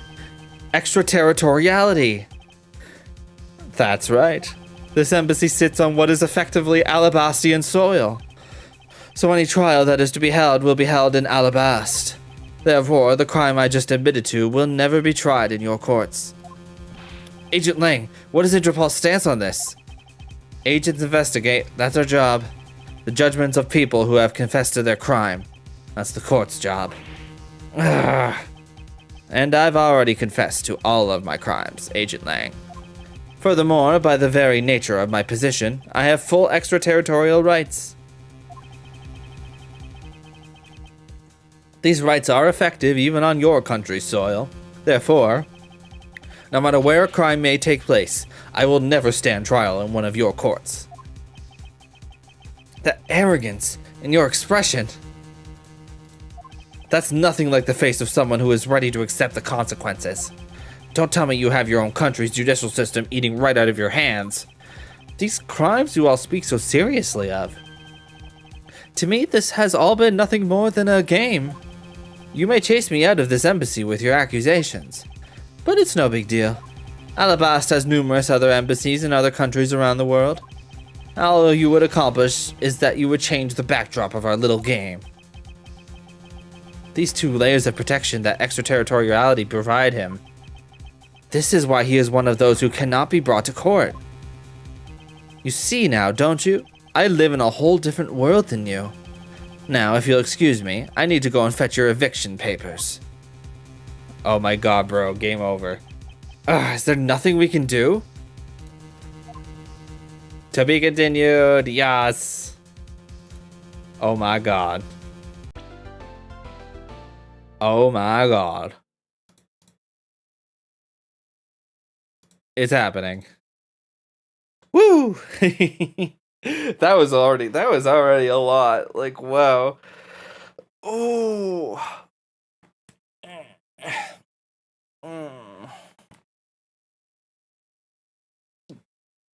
I was not expecting that. That guy was like barely even that guy like barely even registered to me. I thought he was really just that doddering old man who's falling asleep. His team was named the Enemy Who Surpasses the Law. Gosh, that's so hard. That's so cool. That's so cool. Oh my god. This is so cool. Like, what could possibly be like I completely didn't expect that. Completely didn't expect that. It's always the one you least expect, right? That's like a rule. That's like a rule of mystery. It's always like, you know, well, no, it's not like a rule, but you know what I mean. It's a thing. Yeah. Cool. I'm gonna go get another drink of water. I'll be right back, and then we'll continue.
Okay. All right. How much of this Mio do I squirt in? I'm trying out this Mio water enhancer stuff. Even Fudu was playing 5D chess. Literally, though. Yeah. One quick squeeze into 375 mils or 2 into 750. I don't know. I'll just do one long squeeze then. We'll see how that goes. Yeah, you're right. It's fruit punch flavor. As much as I like the circle, I'm kind of at the point where it's like I might as well just squirt it in myself. It doesn't quite taste the same, but I still like it. That's not enough. I need more. One more squirt.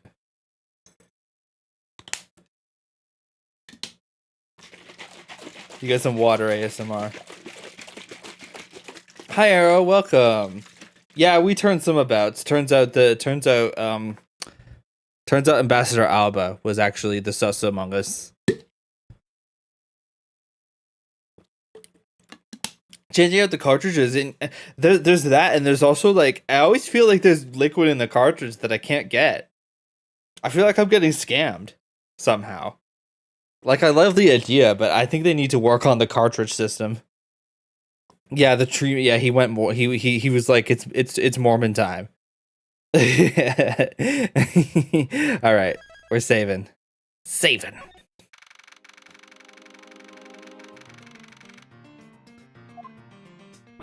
I can't believe it, sir. Extraterritoriality. That's true. Yeah, exactly. I still like Circle, but yeah, I hope they do a V2 or something at some point. Did you know that Alba's Japanese name is Carnage on Red? If it's iterative, but you can see why they changed it, because Carnage on Red. They might as well call him Evil. Yeah, pretty much. Yeah, I like the way they went. I like that they leaned into the tree motif. That's always good. Yes, and there's nothing we can really do about that. In the end, we didn't have enough authority to bring him to justice.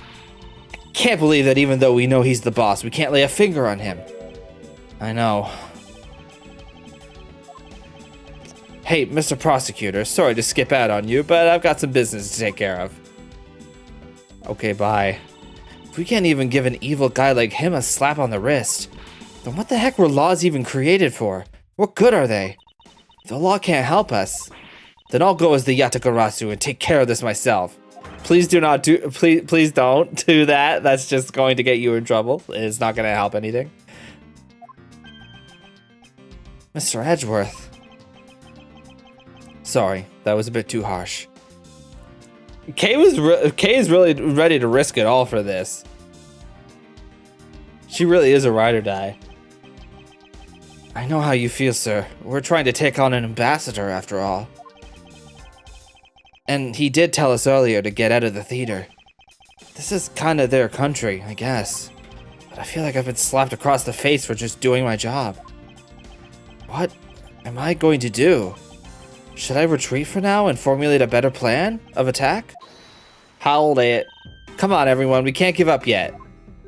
Okay? I want you to think about something for a sec.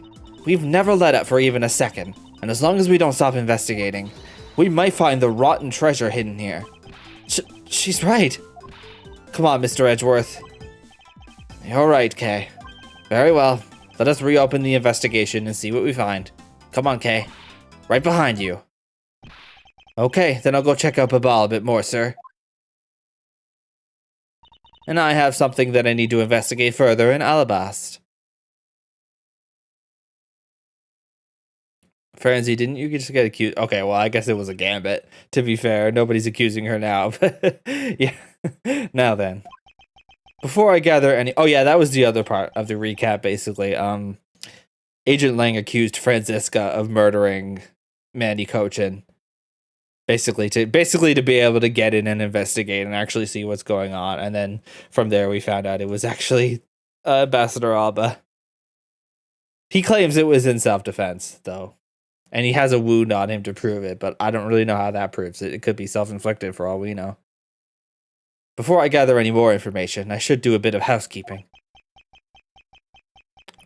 Okay, we're erasing more. I know, she's so girl boss. Ambassador Alba seems agitated over something. Okay, we're investigating. I wonder why. There are two special circumstances that surround the ambassador. First, the embassy itself has extraterritorial rights. If something happened on Alabastian soil, we are unable to legally prosecute him. Cool, sounds like embassies are the perfect place to steal whatever you want. And Murder to Mask 2, run a smuggling operation, and make counterfeit pills, apparently.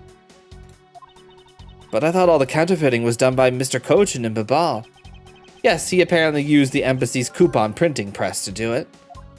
That's crazy that he did that. But it's the same story over there anyway. Babal also has extraterritorial rights. Which brings me to my next point, the ambassador's extraterritorial rights. Those rights are affected even now in our own country. Really? No matter what happens, he can never be tried in our courts. He retains some very special rights indeed. Basically, no matter what wrongs he may commit, we can't bring him to trial here. So I guess we really don't stand a chance, do we? We might stand a chance if we could somehow nullify either one of his special rights.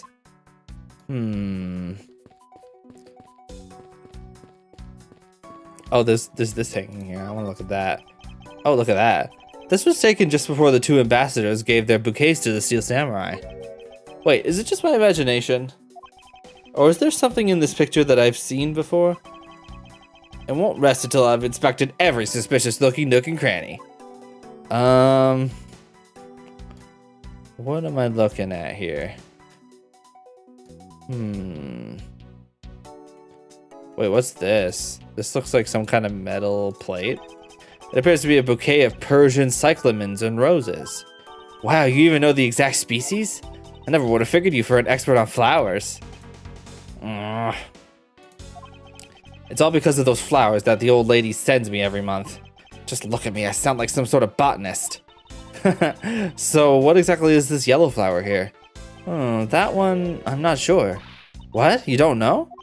As far as I can recall, I've never seen a flower like this before. But I feel as though I've seen this shape somewhere before. Okay, we might have to go into logic mode, actually. Conscience counterfeiting out. Use Ablaze Embassy printing press and Ablaze ink. Oh, and there's renovations going on, so that easily could be. You could easily just cordon off things, right? We know that the counterfeit bills were printed using the embassy's press. But the necessary materials, such as the Ablaze ink and paper, must have been hidden in a secure location. But what do you think would have happened if the renovation had begun? Well, he probably had to find a better hiding place or get rid of it all.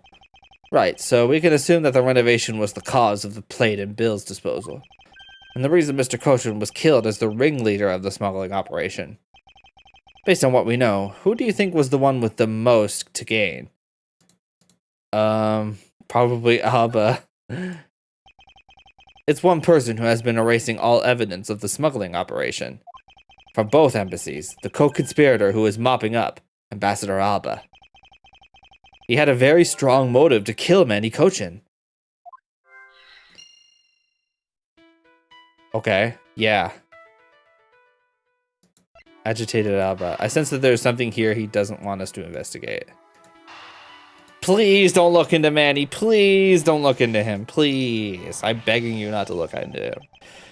The cause of Ambassador Alba's agitation, the rotten treasure we may find, and the motive for killing Mr. Kochin.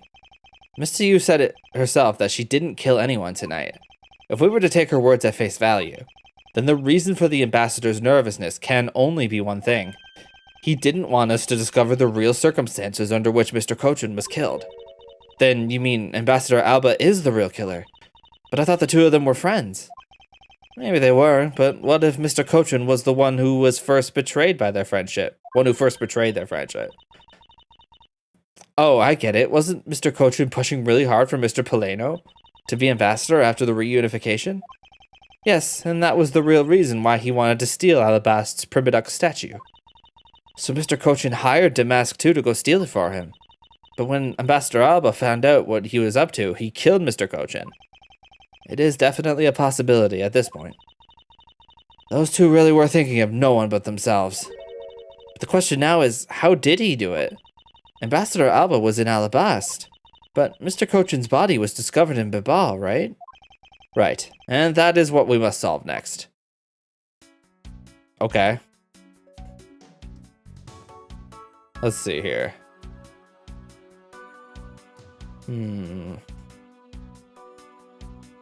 There's definitely something up with this thing here, and we're gonna have to deducify it.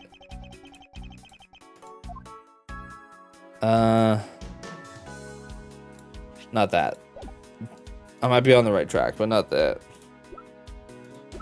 Would it be...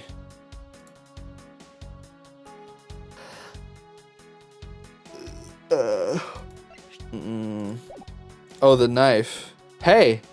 Hey, you see that? Hey, check that out. You see that? They put a knife in the dang bouquet. Eureka! Babal's national symbol is the butterfly. Oh wait, it literally has the same handle in it. Like, it has the same thing missing on the handle. It would appear that someone is employing the whole hide a tree in the forest trick. What are you mumbling to yourself about? Wait, what? The handle on this knife. Ah! Yes, it's the handle that was supposed to be on the blade that killed Mr. Kochin. The weapon that killed him was carried through the Theatrum Neutralis.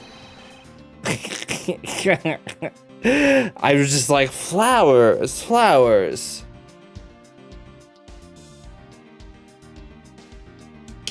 I figured it was either a weapon or like one of those knives. Ornamental knives. And the very bouquet Ambassador Alba was carrying. It helps that we have... I wonder if that might have been harder on DS. I feel like I was able to see it so clearly. Maybe it would have been a little less obvious on the DS screen. But that's just a theory. Game theory! There's only 2 Ace Attorney games after this, but they finally figured out how to play Ace Attorney. Okay, full transparency, I do sometimes check my work on walkthroughs. I think I've mentioned that before. But I really do try to think through it myself most of the time. The flower motif. It looks like one of the flower petals is missing. Oh, and take a look at the weapon itself. It's missing the exact same petal. Then the knife in this photo is most definitely the same as this murder weapon. I'm always afraid of running out of health because in this game, or maybe not in this game, but at least in previous ones, you have to start the entire segment of the game over again. So if you didn't save, you're screwed. So I'm like so afraid of like brute forcing. There's really not enough health for you to brute force most things. Sometimes you can, but a lot of the time you can't. Dude, remember Turnabout Big Top when there was a automatic pass fail? That was evil. That was evil. It has not gotten more dark-sided than that. I'll tell you that. that. I literally rage quit. That was the first time I ever rage quit while I was on stream.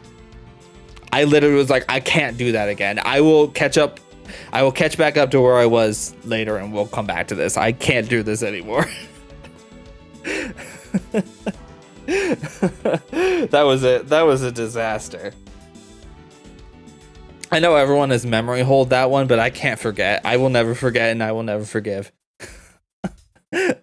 Just so bad.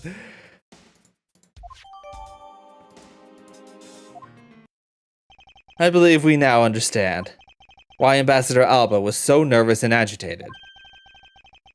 Other games have auto pass fail, but it's usually big do or die moments. It was literally the clown, who was not the murderer. He's just a bit of a silly guy.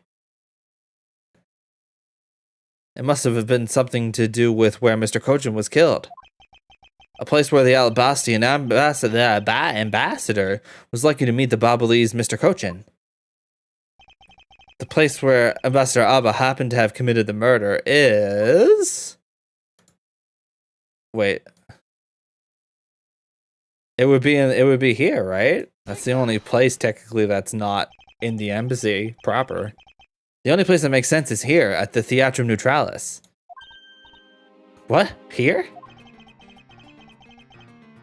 The Goodwill event was being held here today, correct? So the only place that both of them would have been in is here. But if that's the case, then everything changes.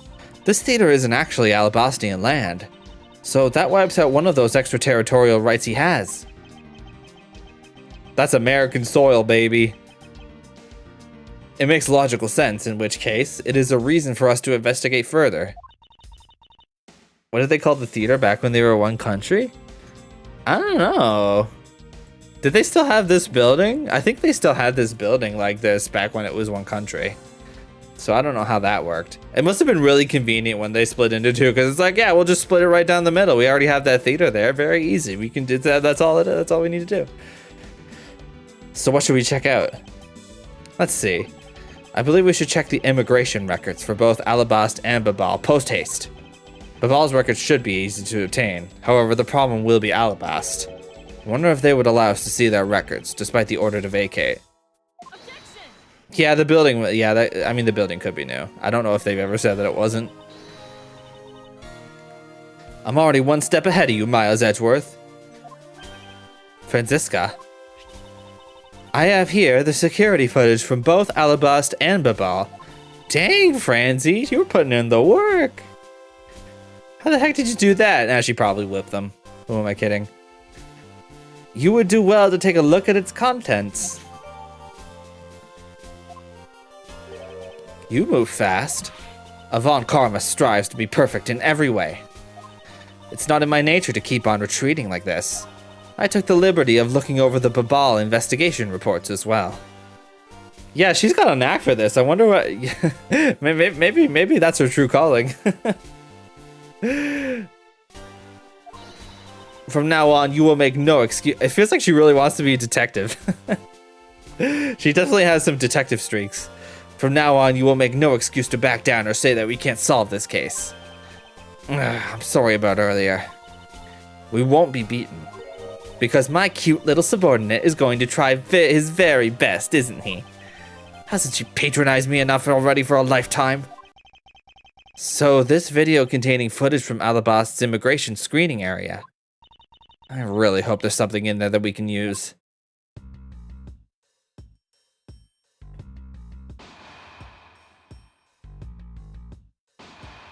Uh-huh. We even get vine booms. Oh, yeah, okay, that's Larry in the costume. Which minute's footage should I examine? Can I look at it again? I mean, the one obvious thing is the cart, so we'll look at this minute.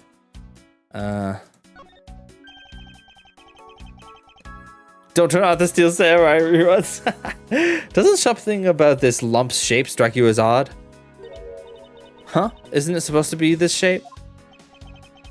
No, there is clearly something odd about the bulge.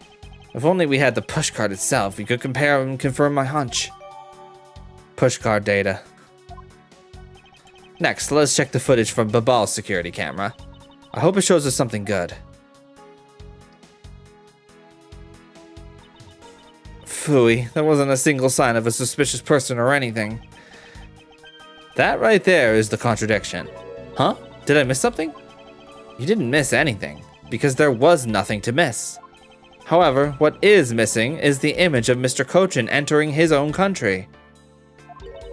Something odd about this bulge. Very good, very good. Yeah.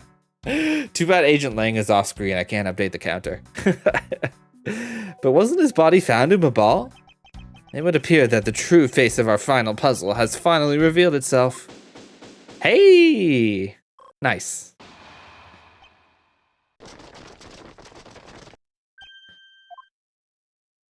Ambassador Alba.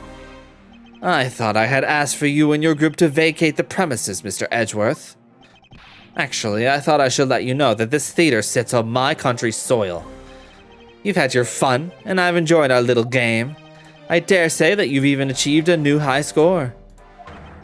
However, once you've recorded a score, that same game can never be replayed again.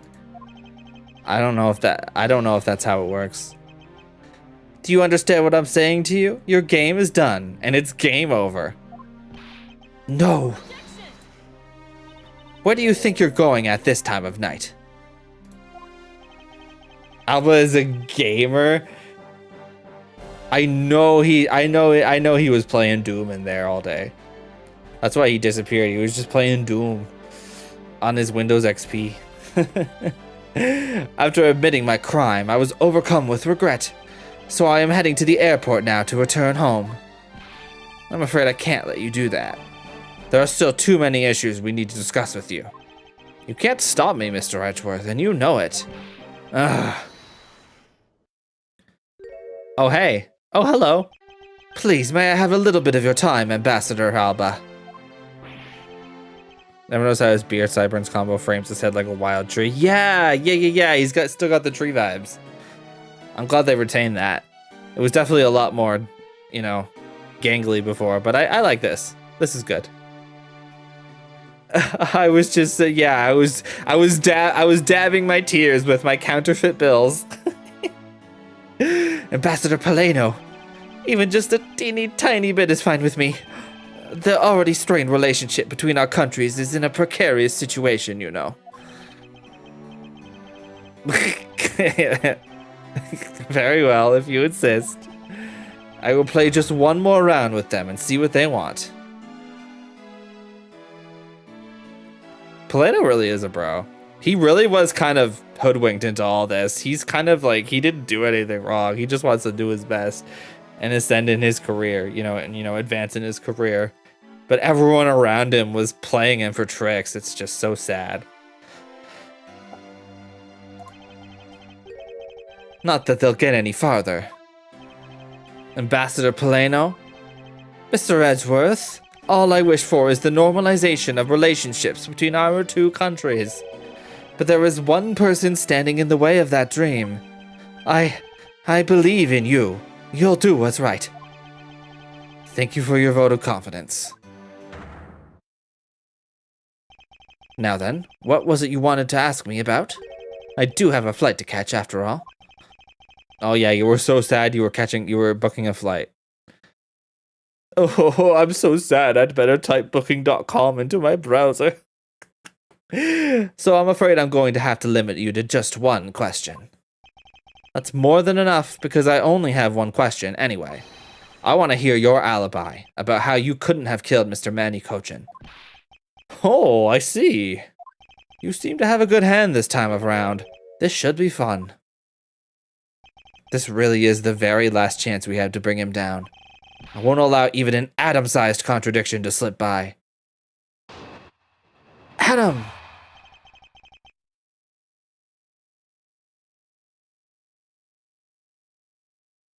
My one question, why you be lying? My one question.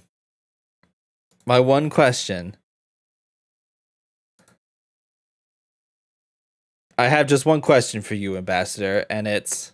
Why the fuck you lying? Why you always lying? Oh my god. Stop you fucking lying.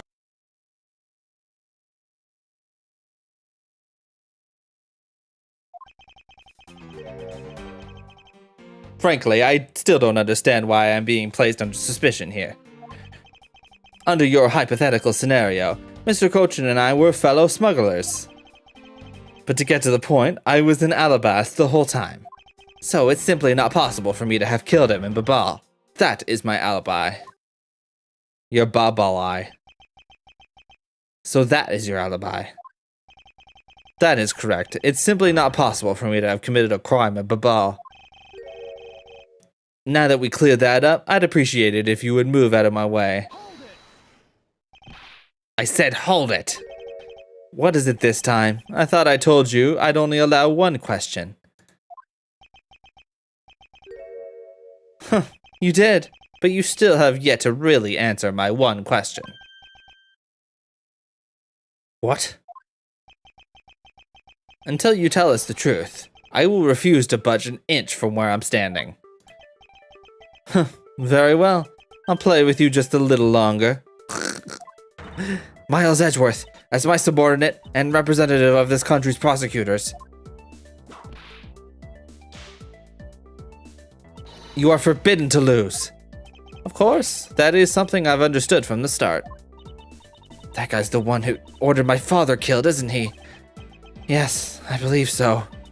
The goal of the first Yatakarasu was the capture of the smuggling ring's leader. My father and Uncle Bad. Their legacy will live on. Through me. Okay, well, Bad's not dead, for one thing. So, that's why we've got to catch him, okay? We will, I promise. Now, Ambassador Alba, let's have it the truth now, shall we? Yeah, honestly, like, this is like the thing where it's like, right now, Phoenix is like entering soup mode. He's like making soup at home. Meanwhile, Miles is embroiled in 2 separate international incidents, and also Francisca just got accused of murder. And well, I mean that was a gambit again, but still, he kind of had us in the first half. No matter how many times you ask, my answer remains the same. Boom. Frankly, I still don't understand why I'm being placed under suspicion here. Being the leader of a smuggling ring while taking on the duties of ambassadorship. Don't you think that the combination is more than enough reason for suspicion? Then there is the matter of the crossbow arrows and the Primadux statues. All of that is nothing more than your flights of fancy. What do you mean by that? Under your hypothetical scenario, Mr. Cochin and I were fellow smugglers. Oh, really? It happens again? Jeez. It's not a hypothesis. Earlier, we proved it to be what happened. Well, let's leave that to one side for now. Because it doesn't change the fact that I have no motive. Oh, so you really had no reason to kill Mr. Cochin? If you want to suppose I had one, then why not? I'll indulge you. After all, this is nothing more than a silly game to me. Even if that's how you see things, I'd appreciate it if you would take me seriously. I'm sorry. I suppose you are in a bit of a pickle. Very well. A game is no fun if the playing field isn't level. My favorite part of Investigations 2, it has the energy of a lengthy time skip, but is literally days apart. God, I love that. Can't wait to play that one. Therefore, I formally claim that I had no motive to kill. Now let's see you disprove it. How can he stand there looking proud when he knows he killed another human being? Well, I'm not just going to stand by and just watch him get away with his crimes. In that case, what motive would I have had to kill my co-conspirator? Are you serious that just because you were partners that you had no motive to kill?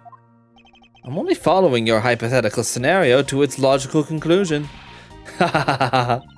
Looks like he's not going to admit it himself that he was in leagues with Mr. Cochin. You're not going to believe the soup I just made, Miles. That's very good. I want to eat your soup.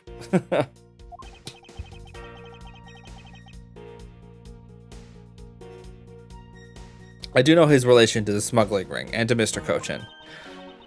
You mean he's the ringleader and that Mr. Cochin was his subordinate? Correct, but I know more than just that.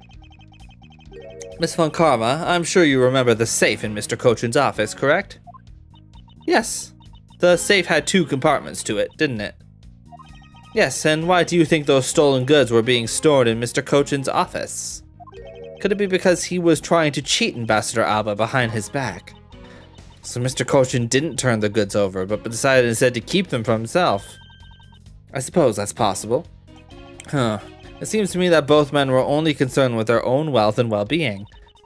That means that maybe they didn't have a trusting relationship after all. What Ambassador Alba had to gain? I believe that is his motive. What are you people whispering about amongst yourselves over there? I'm sorry to have kept you waiting. Now then, let's continue with your testimony. Okay, but... Wait.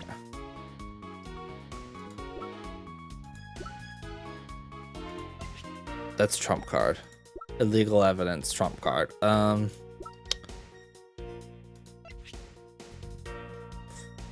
Manny wrote this. We know that Manny wrote this, and it discovered at the Alabastian Embassy ambassador's office.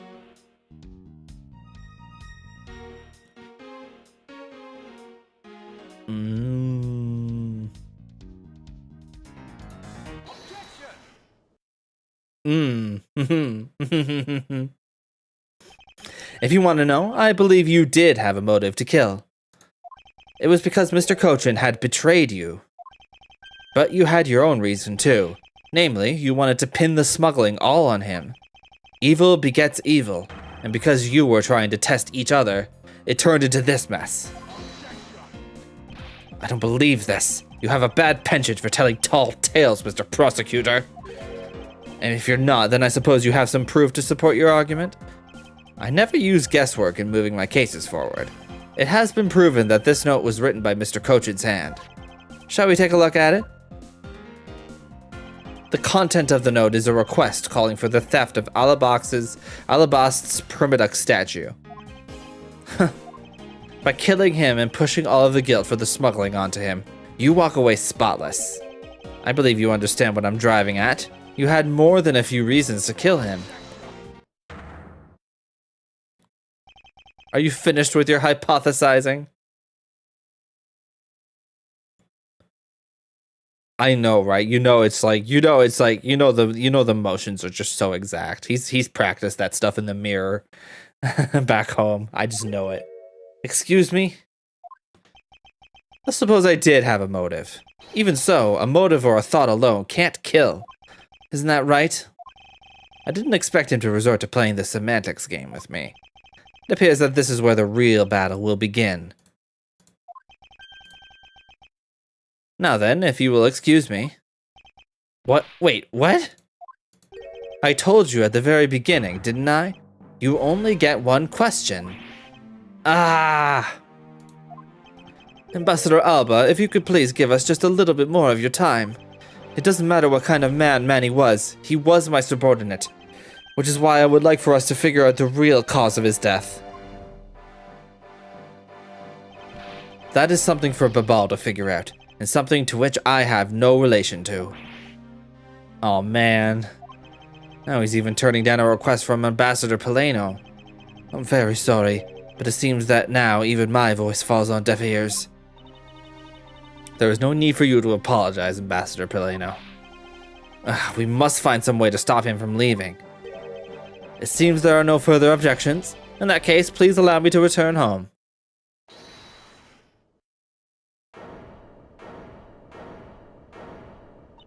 Hold it right there, Ambassador Alba. Kay? Like I said, Mr. Edgeworth, the Yatagarasu's legacy will live on through me. Yes, but how do you suggest we stop him from leaving? You just leave that to me. Ambassador Alba, do you recognize this? No, and why should I recognize that tattered old organizer? Wait, where have I seen that before? That is a clue my father, Byrne Faraday, left for us. Did you say Byrne Faraday? They should give Kay her own voice clips. I mean, yeah, she's an important enough character. That does, yeah, I agree. You just leave that to me, Ambassador. Do you recognize this? Pulls out Khan. Honestly, yeah, she was ready. She was ready to pop him, not so long ago. Mr. Faraday's organizer. Don't tell me this is the one from the second KG8 incident. The one in which he wrote about the Yatagarasu's key? Yes, this organizer belonged to the prosecutor you had Miss Yu kill 7 years ago. I have no idea what you're talking about. You say that like it was related to me. Inside this organizer, he wrote up every detail of every evil thing you did. What an amusing little girl you are, but that sort of trickery won't work on me. If you won't believe me, then take a look at this. And what is that toy there?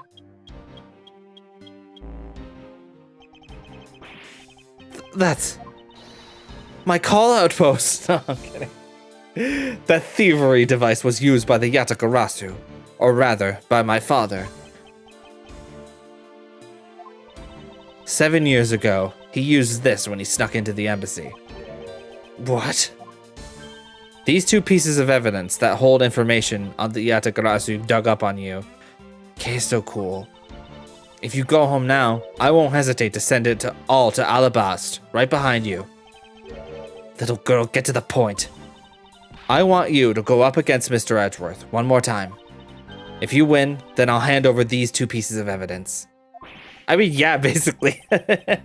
Yatagarasu, ever the thorn in my side. Kay, does that organizer really contain any information on his dirty dealings? It's nothing case-breaking, really. Then it was just a bluff. Even if it was, we still can't let the info my father and Uncle Bat found go to waste. Plus, just the existence of Little Thief is troublesome enough for him. Dang, she's playing 60 chess. Those two pieces, aren't they keepsakes of your father? It's okay, I believe in Mr. Edgeworth. He'll come out on top in the end. Kay.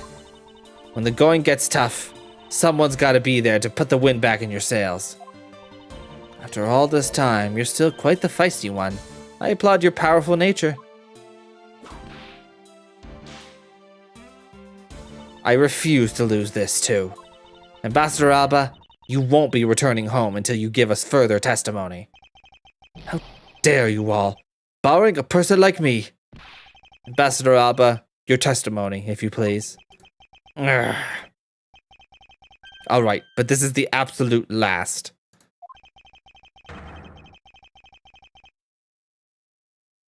Then even if you use all the power of Ambassador Paleno's office, you won't stop me.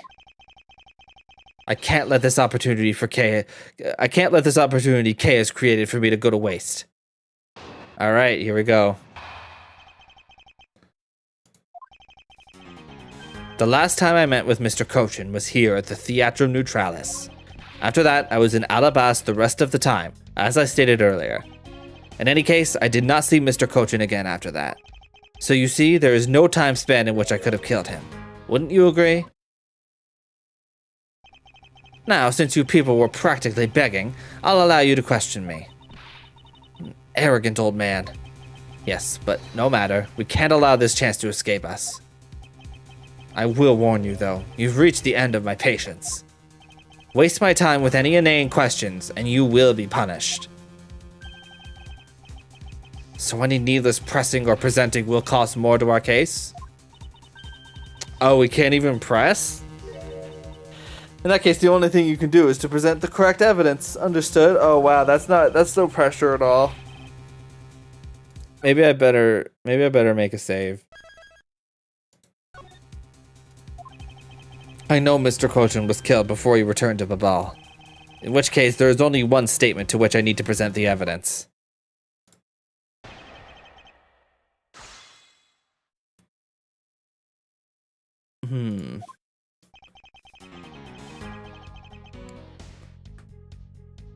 The last time I met with Mr. Kochin was here at the Theatrum Neutralis.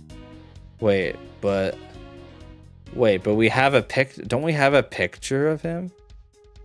People will punish you for even pressing. A powerful ambassador with a lot of height and a clown who just makes jokes the judge doesn't like. Yeah. Literally. Okay, wait, we have a picture. I don't see Mr. Kochin anywhere in this picture, do you? Unless... Unless... It could happen, right? You never know. Anyway. He did the thing. I'd like you to take a look at this picture. So a clown and Mo. Hey! Oh, that's a good one. Look at this photograph.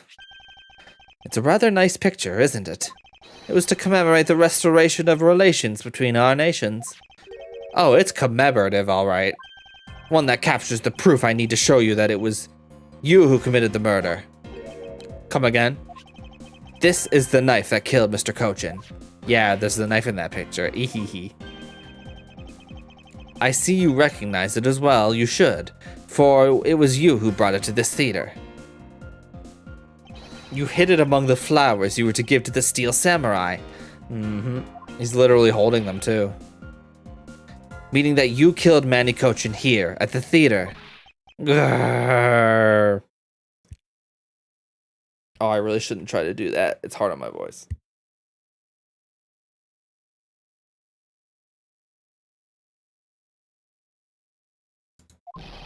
Wow. It's time for me to catch my flight.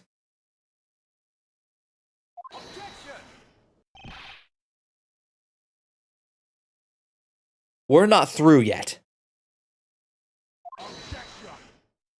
Wait, even he gets a voiced objection? This guy? It's game over for you, Mr. Edgeworth. But I thank you for the entertainment. Ugh. No matter how passionately you orate, the end result will still be the same. Yeah, interesting. I won't be returning to this country ever again. That's right. This man is an ambassador, and he has extraterritorial rights. No matter how hard we chase after him, we won't be able to have him tried in court. Yes, that's exactly the face you should be making. The face of a worthless cur. Oh. Now then, ladies and gentlemen, I must bid you farewell. The courts. Is there no one who can lay a finger on this man? Is this really the end? Oh my god, it's Lang. Oh my god, he looks so cool. Look at him. Yes. Sorry to keep you waiting, Mr. Prosecutor. Get out of my way. My plane is scheduled to take off soon. CG Lang, let's go. Sorry, but you're not going anywhere, Mr. Alba. I'm through playing games with you people. You can't touch me. If you do, it would spark an international incident, Agent Lang. Sorry, but no, it wouldn't. What? Hey, Mr. Prosecutor. Good job holding the fort down here until I got back.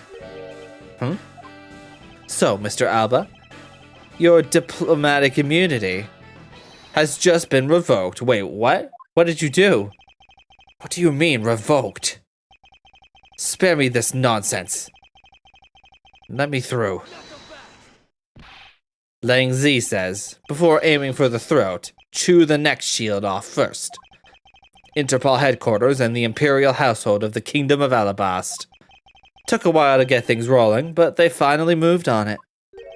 The Imperial household? What have you done? You have been relieved of your duties as ambassador, Mr. Alba. What? What? Rip Bozo. Effective today, effective right now. And you have Mr. Prosecutor's videotape to thank for this. The video the Yatagarasu protected. You can't be arrested simply because you're an ambassador. In that case, I thought I'd strip you of that title. You underestimated me, a descendant of the founder of the detainment philosophy, Lang Zi. 4,000 years of deeply entrenched connections and networks around the world have really paid off.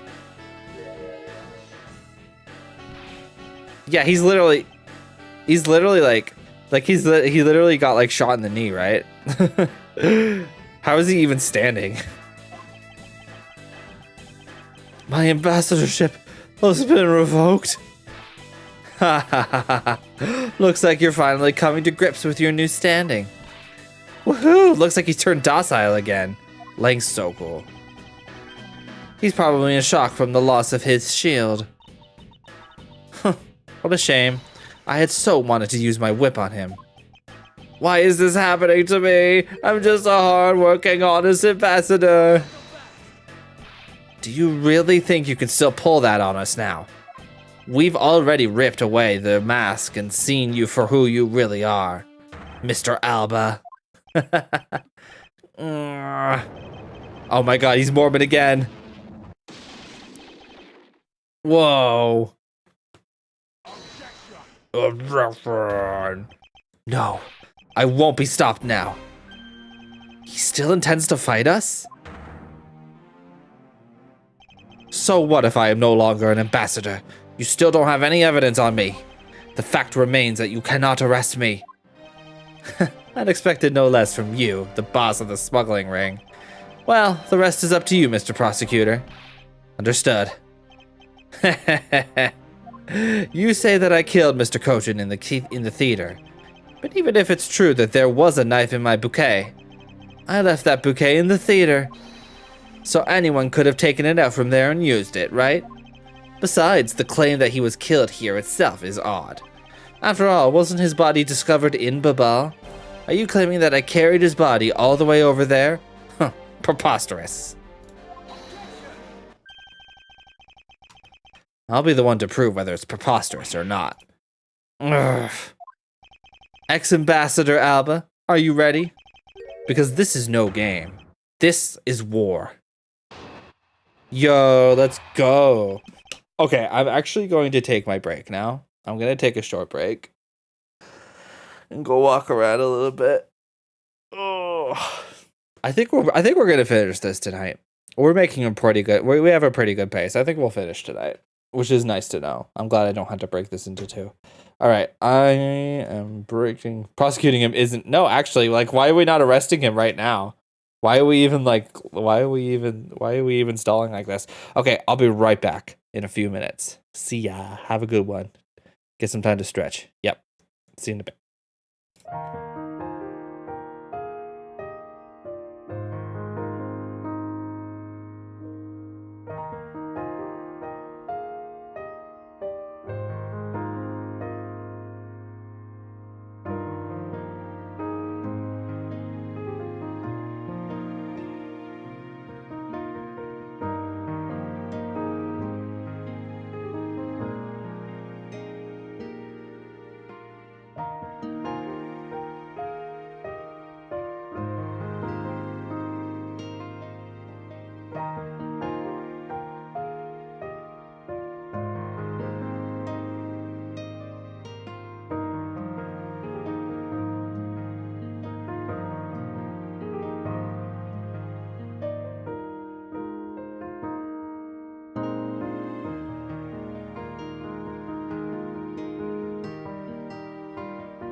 Okay, hi. Hello. Hello. I hope you had a good break. I hope you did I hope it was every I don't know. Brain. We are going to continue this in just a moment. Just one moment here. Thank you.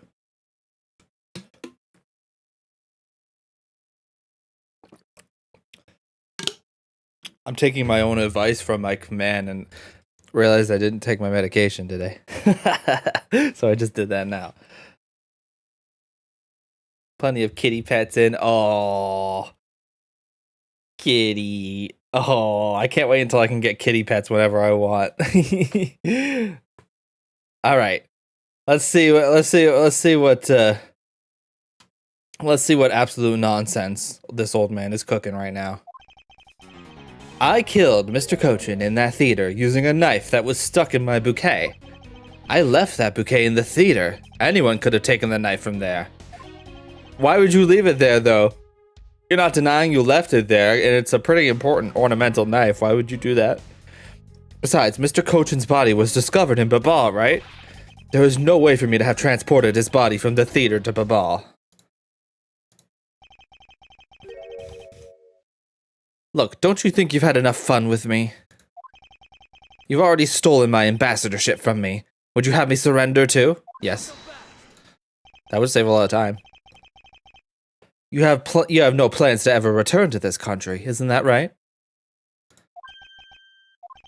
Did you know that a bunch of your subordinates are seeking asylum because of you? Ha ha ha. As if I care. Hey, Mr. Prosecutor, boot this guy out of the embassy and we can finally end everything. I know, and I will give it my all to see that he leaves in handcuffs. Without the title of ambassador, he is just another witness. Yes, just another witness. Alright, what are we waiting for? Let's get this guy. And get him good. I wonder if they understand that all I can do is present evidence to the testimony. Yeah, we can get a slam dunk on him. We can do it. And I lose health for unnecessary presses, right? So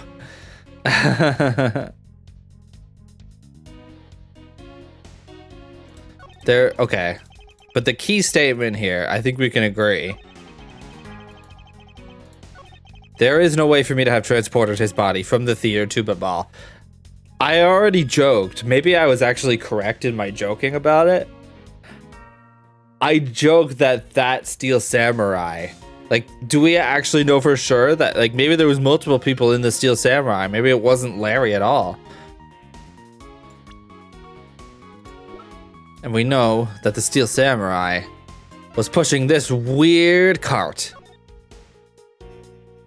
Like, and look, that kid, that's body shaped. That's body shaped. Actually, I do believe there was a way to transport the body out of the theater. Perhaps you should give this a look. What is that supposed to be? It's footage from a security camera that captured the state of the immigration area.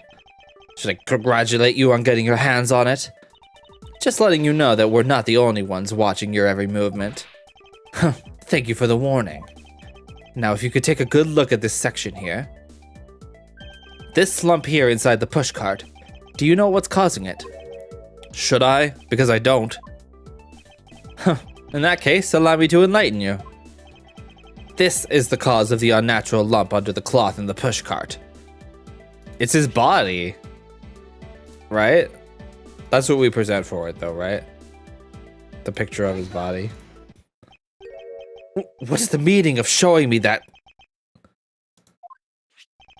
It's to say that the unnatural bulge in the pushcart is Mr. Kochin's body. You had the Steel Samurai wheel his body away from the real crime scene. Oh, so it was Larry, but he didn't know that there was a body in there. That is dark-sided, bro. Hi, Graffy, welcome. Looks like we're barking up the right tree. Hey! Hey, let's go! What a guess. Looks like this tree needs to be trimmed. Bow, bow, bow, bow, bow. But I wonder if you have any evidence to support it. I admit that for now, it is but a hypothesis. However, if you can't prove it, then I'm afraid I must be on my way. It's time for the ex-ambassador to leave. What? This is what happens when you turn tree law back against you. Larry is an unwitting fool or a secret member of the smuggling ring, putting all of his prior actions in a new light. Oh, game theory. Oh my god, somebody call Matt Pat. If you can't prove it, then I'm afraid I must be on my way. I don't have any more time to play with you people. Gumshoe! Oh my god, Gummy! Sorry I took so long, Mr. Edgeworth, sir! Gummy? Detective Gumshoe, is that the Steel Samurai's pushcart? Yes, sir. I found it in the open-air stage area. So that's where you went. The detective spirit that Pops left me with. I thought I'd follow my gut and go with it, sir. So, Mr. Edgeworth, is this worth anything to the case? Didn't Matt Pat? I think he retired. I don't know if that's why he retired. I think it's something like, you know, being a full-time content creator is actually really hard, and I want to step back and spend time with my young family and stuff. Something like that. I know you're joking, of course, but yeah, that's what I heard. The FNAF movie was so stupid, and I loved it. I didn't play any of the games. Do you think I would enjoy watching it? I never played the games. I'm not really into that sort of game. Yes, it just might play a major role in solving this case, detective. Even the AVGN still makes AVGN. He's a dad too. Yeah, I mean, I guess it depends, right? Like, I think the AVGN has kept his production pretty low key. Like, he films it in his own house. All of the things you see in that set are like his own collection. You know, a lot of the time you're basically like a full-time. It's basically like production companies you're running. You're dealing with employees. You're doing that sort of thing. I think probably. Well, I don't know. I haven't actually watched much Matt Pat, to be honest. I don't know if he does that sort of thing, but I know he does a lot of stuff. He wears a lot of hats. Oh, maybe I'll watch it then. Maybe I'll see. Maybe I'll check that out as a fun light watch. The Cinemassacre deep lore is deep and wild. That's true. And wasn't there some weird... Actually, yeah, didn't H-Bomb talk about the company talk about, like, the other people in that company? Not necessarily James himself, but, like, other people were plagiarizing? Oof. Oof. That's just one piece of that puzzle, though. Anyway. But something isn't right. I thought that the entire samurai family was an Alabast. Where exactly in the open-air stage area did you find this pushcart? I found it just lying there at the edge of the stage, sir. Oh, well, let's leave that for now and examine the inside, detective. Yes, sir. It's just gonna be a body. Oh yeah, bloodstain, of course. It's blood. This must be Mr. Kochin's blood. Which only goes to prove that Mr. Kochin's body was indeed transported by this pushcart.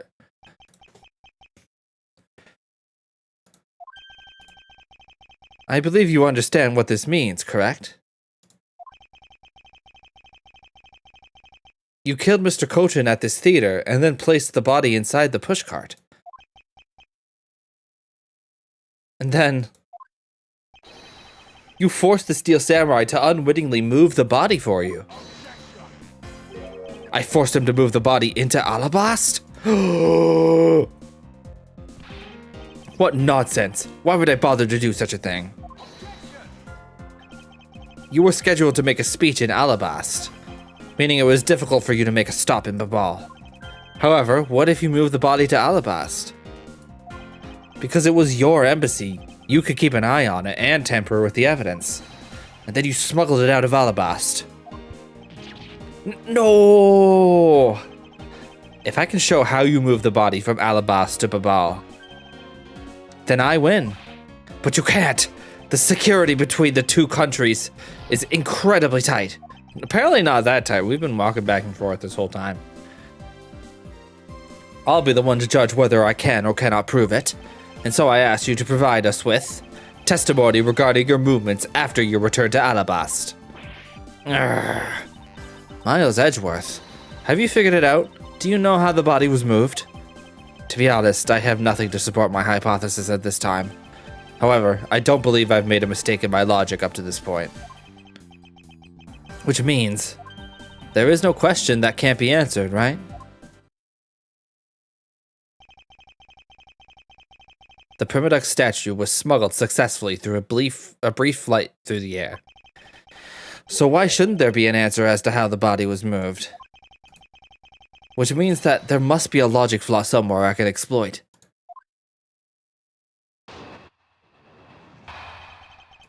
Movements in Ablaze.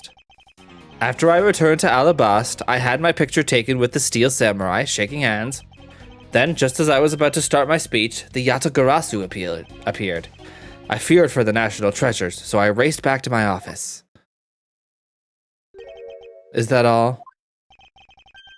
Yes, that's all.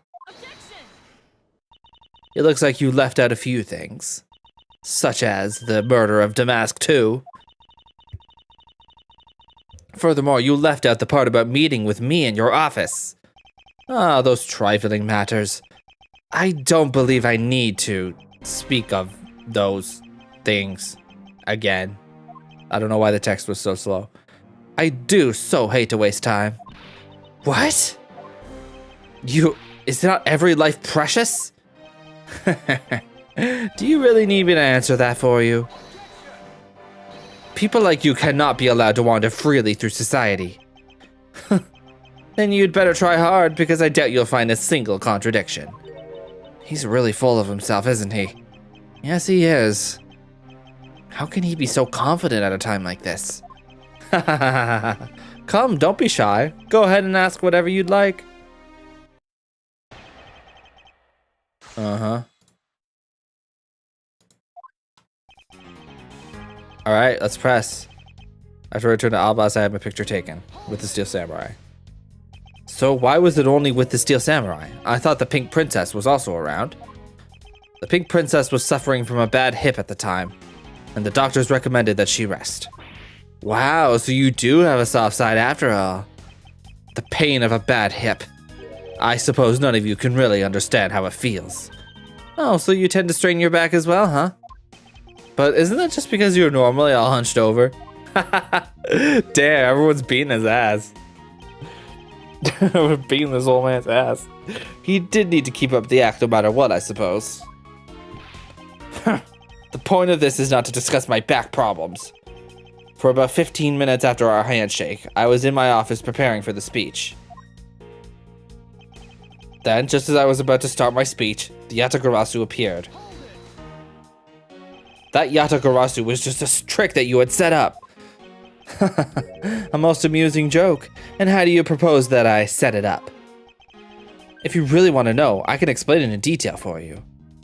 You arranged the spotlights in the rose garden so that when you were able to take the stage, the audience would see the Yatagarasu's shadow. Oh, that is an interesting tale. Sadly, it has nothing to do with me. What's it going to take for you to fess up to anything? Ugh. Very well then, let's move on to a different question. After the Yatagarasu appeared, what was the state of the rose garden? Everyone took refuge inside the embassy. I even helped with the effort. And then, once everyone was inside, well, I feared for the national treasures, so I raced back to my office. And what happened after you returned to your office? I don't want to keep on repeating this. However, Upon my return, I had that stroke of bad luck and bumped into Mask Man. And I don't want to keep on repeating this either. But his name was Damask too. What? Who cares what he was called? By the time he got to the Primoduck statue that he was supposed to steal, it had already been swapped for the fake. Talk about an unlucky man. Being bludgeoned to death with a fake statue. Okay, you're bragging about killing the guy you killed in self-defense. That seems a little weird. Didn't you kill that guy? Yeah, literally. Miss Von Karma is really letting her wet fly now. Eek! I think the scary part is her silence while she's doing it. She must be at the limit of her patience as well. But physical attacks are meaningless here. Only evidence will suffice. Ugh. I can't find a single flaw in his argument. At that rate, I won't be able to prove that he actually is guilty of anything. But she won't let Alba disrespect Rondelite. Yeah. Whip. Don't say that about my Oshi. Whip, whip, whip. Are we finished here? Miles Edgeworth, can you not come up with how the body was moved up a ball? Sir. Mr. Edgeworth. Even after proving so much, is he going to get away with it? Is this the end?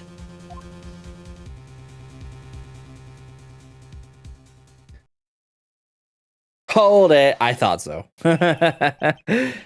It appears that we made it just in time. Oh my gosh, it's the Steel Samurai! It would be a great honor if you would allow us to be your allies in battle. Evil Magistrate, it is time for you to pay. It's the Steel Samurai. No, you are mistaken, for I am Steel Samurai Daddy, married man of Neo-Old Tokyo. And this is... Yeah, why are you holding him by the head? Why what? Pink Princess Mommy. Edgy Poo. Oh, it's you. Oh, the two people that I wanted to see the least. Larry, what are you two doing here? Aww. Way to show your gratitude, Edgy. We just want to help. Yeesh. I'm gonna get the bad guy with a single thrust of my samurai spear. Go away! How can you be so mean to us, Edgy Poo? All three of us came to lend a hand, and this is how you treat us. Well, isn't this grand? I see they managed to find the Iron Infant. Does that really matter right now? Hey, is it just me, or is the Iron Infant completely soaked? Why is that baby so wet? Huh? Oh, yeah. I found him in Baba, but he was in the middle of the pool. Wait a second. Larry, go back to what you just said. Huh? Oh, it appears that we made it. Not that far back. Something about finding the Iron Infant in Baba. Iron Infant has become Catholic. And he found it in a pool? I don't recall there being one in Baba. Oh, that. Well, I was in Alabasta the whole time, so I have no idea how the Iron Infant wound up in Baba. I thought I had lost him in the Rose Garden, but I guess maybe this cute kid can swim, huh? Wait, what? Larry, you lost the Iron Infant in the Rose Garden? Are you sure about that? Yeah, I'm sure, but I found him and... That's enough, Larry. The Iron Infant that Larry lost managed to move between the two countries. Furthermore, the Iron Infant was found soaked in the middle of a pool. This is what I've been looking for. It's another smuggling route between the countries. The key to the route the Iron Infant took to travel from Alabasta to Babal is... bilateral symmetry? Gotta be that, right? This embassy was built with bilateral symmetry in mind. You just gotta toss it. You just gotta yeet it. Detective Gumshoe. Yes, sir. There is a location I wish for you to examine. Post haste. It is where I believe the route used to smuggle Mr. Cochin's body lies. Does something like that really exist, sir? An embassy built on bilateral symmetry, meaning that this is where we need to examine. Probably like right here, right? I would love smuggling so much they even smuggle stuff between embassies that are literally right next to each other on Japan-American soil. Literally. He just smuggle things that he doesn't even need to smuggle. He just does it for fun. It's just his thing. He just can't stop smuggling. It's too late. It doesn't matter what you do. It's all a waste of time. Not so fast. You will stay here with us and wait. Is hyperfixated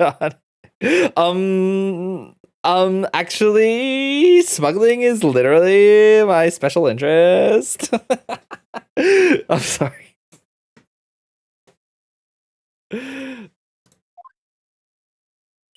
I'm literally neurodivergent and an old man.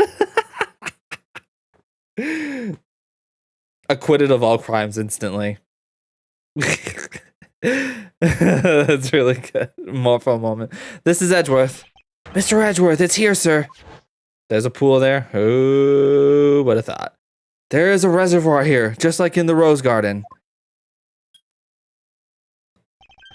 Just as I suspected. What is it? The two sides of this embassy are mirror images of each other, which means that there is also a pool at the corresponding location on the Ablaze side. Yeah.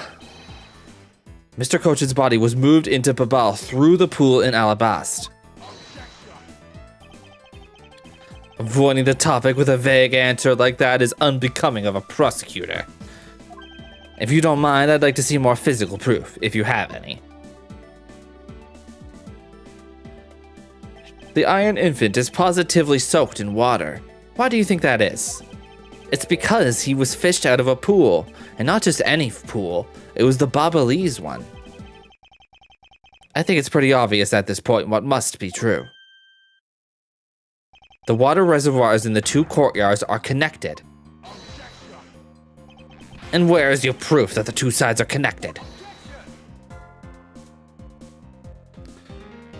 The proof is right there before your eyes. The half-drowned Iron Infant. Why are we talking about it like it's an actual baby? It's just a doll, right? There's no actual infant in there, right? Right? This blasted doll! Okay, yes, we've confirmed it's a doll. Thank you. Thank you for that. Mr. Edgeworth, I'm back. Larry Butt's baby trotter. I can't believe you've done this, Larry. Hey. Don't tell me you guys figured everything out without me. We did, thanks to this hero of justice's son. Even if he is just a doll, he managed to help foil the villain. Hey, Mr. Prosecutor. Look, I don't want to say this, but it's kind of unlikely that the body just happened to have passed through to Baba. This guy's a doll, and he's small, so I can believe it made it, but he has a point. Yes, that's right. I'm glad someone here understands. Mr. Edgeworth, are you going to next propose that a dead body can swim through a pipe? Okay, is it a doll or is it a baby? I don't even know anymore. You see, Mr. Prosecutor, our chase after this man is far from over. Agent Lang? Why is he helping Mr. Alba out now? I was gonna be rushing to edit the Steel Samurai wiki to include Steel Infant status to draft. The lore implications. You've shaken the entire fandom. Why is he helping Mr. Alba out now? He's not. He realized the flaw in my argument and is helping to move the logic along. In which case, I should return the favor and find an answer. And another thing. Mr. Cochin's body was found in his office in Babal. So what happened to his body after it was transported to the open-air stage?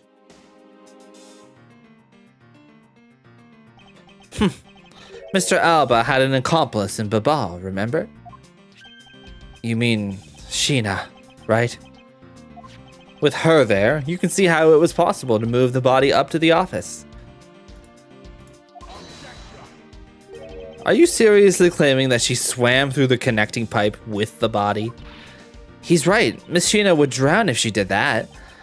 It's hard to imagine that she swam through the connecting pipe. It looks like your hypothesis about how the body was moved is still only half-baked. In the end, it's all just the befuddled musings of an accusatory man. I like to think that Edgeworth's a regular editor on Steel Samurai Wiki, and because of this, the various legal aspects of the franchise are well documented. Sometimes more than plot summaries of seasons Edgeworth didn't like.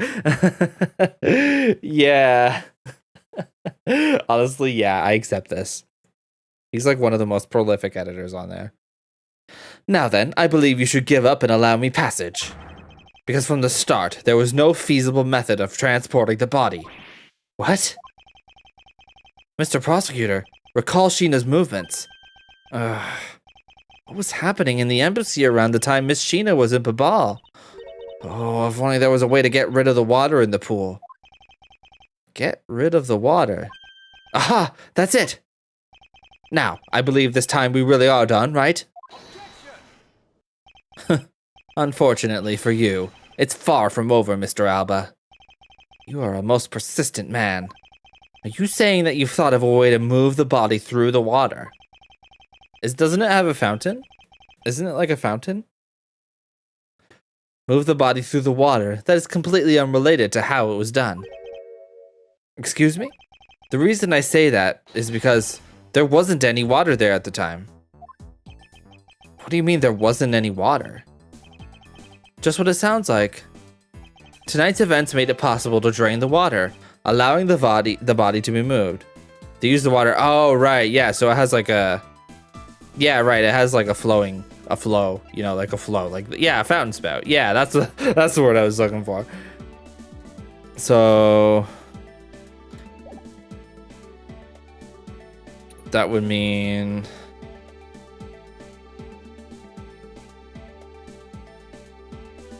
Tonight's event. Oh, the fires. That event is what happened, yes. Tonight, the Yatagarasu set fire to a variety of locations in the Babalese embassy. Honestly, so much has happened in this case, I forgot the fires even happened. And the case is literally called Turnabout Ablaze. In order to put the fires out, much of the reservoir's water was used. Of course, when the water was used, the reservoir's water level went down. If enough water was drained, the connecting pipe could be used to traverse the border. Oh. So what? The water level went down, the reservoirs were connected.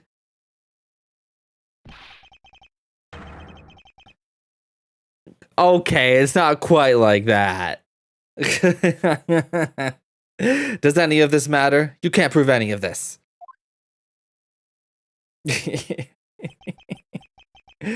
Turnabout Sisters, that's a good ass case. I like that case a lot. Maybe when I'm done with the whole series, I should do like a big ranking of cases. That could be fun. Tier lists are always fun. Maybe I should do more tier lists. Pretending to be ignorant won't work with me. We both know what kind of situation we're in right now. Even in a game, there comes a critical game-changing moment. A moment in which you hit the wall that you must overcome in order to beat the game. Top tier Turnabout Big Top. Yeah, S tier Turnabout Big Top, everything else on the bottom. Big Top tier. I haven't lost yet. I found the route you used to smuggle the body, and that route will lead to your defeat. Even if all the water was used by the firefighting effort, you still can't really call that a smuggling route. I know that. I should have figured that you would notice. Hey, Mr. Alba, how deep are those pools anyway? I'll have you know those pools are extremely deep. And there are no ladders or footholds along the walls either. It would be difficult for Sheena to hold the body and climb up out of the pool. No, she's buff, she could do it. Ladders or footholds along the walls. There is no need for such things. What do you mean? If one were to use a certain something, they could go up or down the pool at will. Oh, it looks like you've got an answer already. Well, what are you waiting for, Mr. Prosecutor? Enlighten us already. The way in which Miss Sheena and the body were able to rise up to ground level. If there was a way to control the water level, that could be the way the body was moved. This was used. I think I was right about the fountains. Auto refills when the water is too low. Yep. Mr. Alba used the fountain spouts, in a manner of speaking. He used the fountain spouts. How so? The water level in the pools can be controlled by opening and closing the spouts. Miss Sheena and the body were lifted upward by the buoyancy in water. The fire on the Ablaze side and the firefighting effort. These were set in motion all for the sake of smuggling Mr. Koten's body. Arrgh.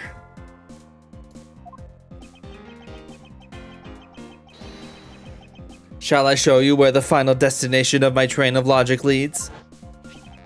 First, Mr. Alba closed the fountain spouts in advance, in preparation of things to come. Then, he took the pushcart that was brought to the Rose Garden, and pushed it, along with the Iron Infant and Mr. Koten's body, into the pool. At this time, Miss Sheena was busy conveniently starting the first fire in Babal. She then made for the open-air stage's pool to wait for the firefighting effort to begin. And then it gets opened. When the firefighters used the water in that pool, the water level went down. And by the time the fire was put out, the pipe between the two pools was exposed.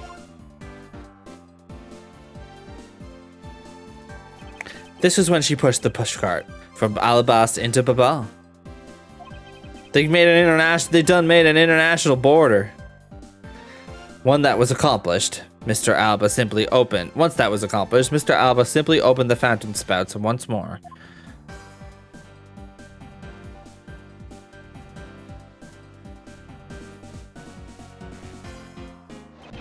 And the water level rose up to its original level, along with Miss Sheena and the body. After that, Miss Sheena used the pushcart to carry the body up to the Secretariat's office. There is an elevator in the embassy, after all, so you see, even with her small frame, she could have easily transported Mr. Koten's body. And that wraps up my thorough explanation of how the body was moved. Boom. Mic drop.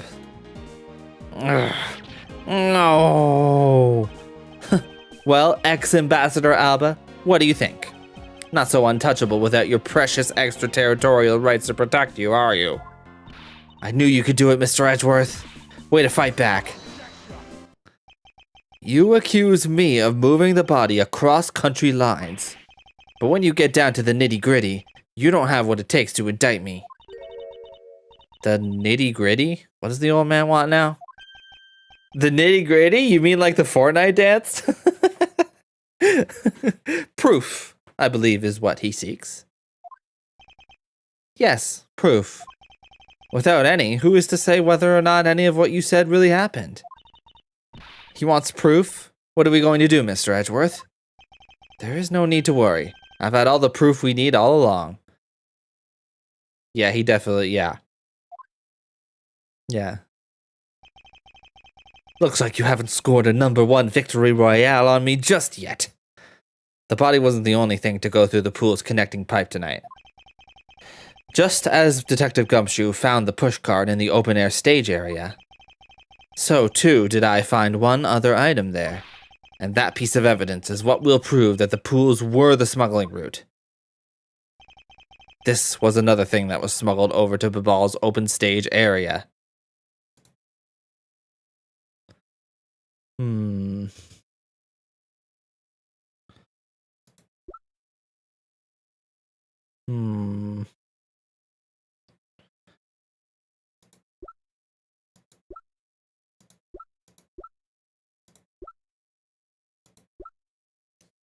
I have a feeling this is probably just one thing, right?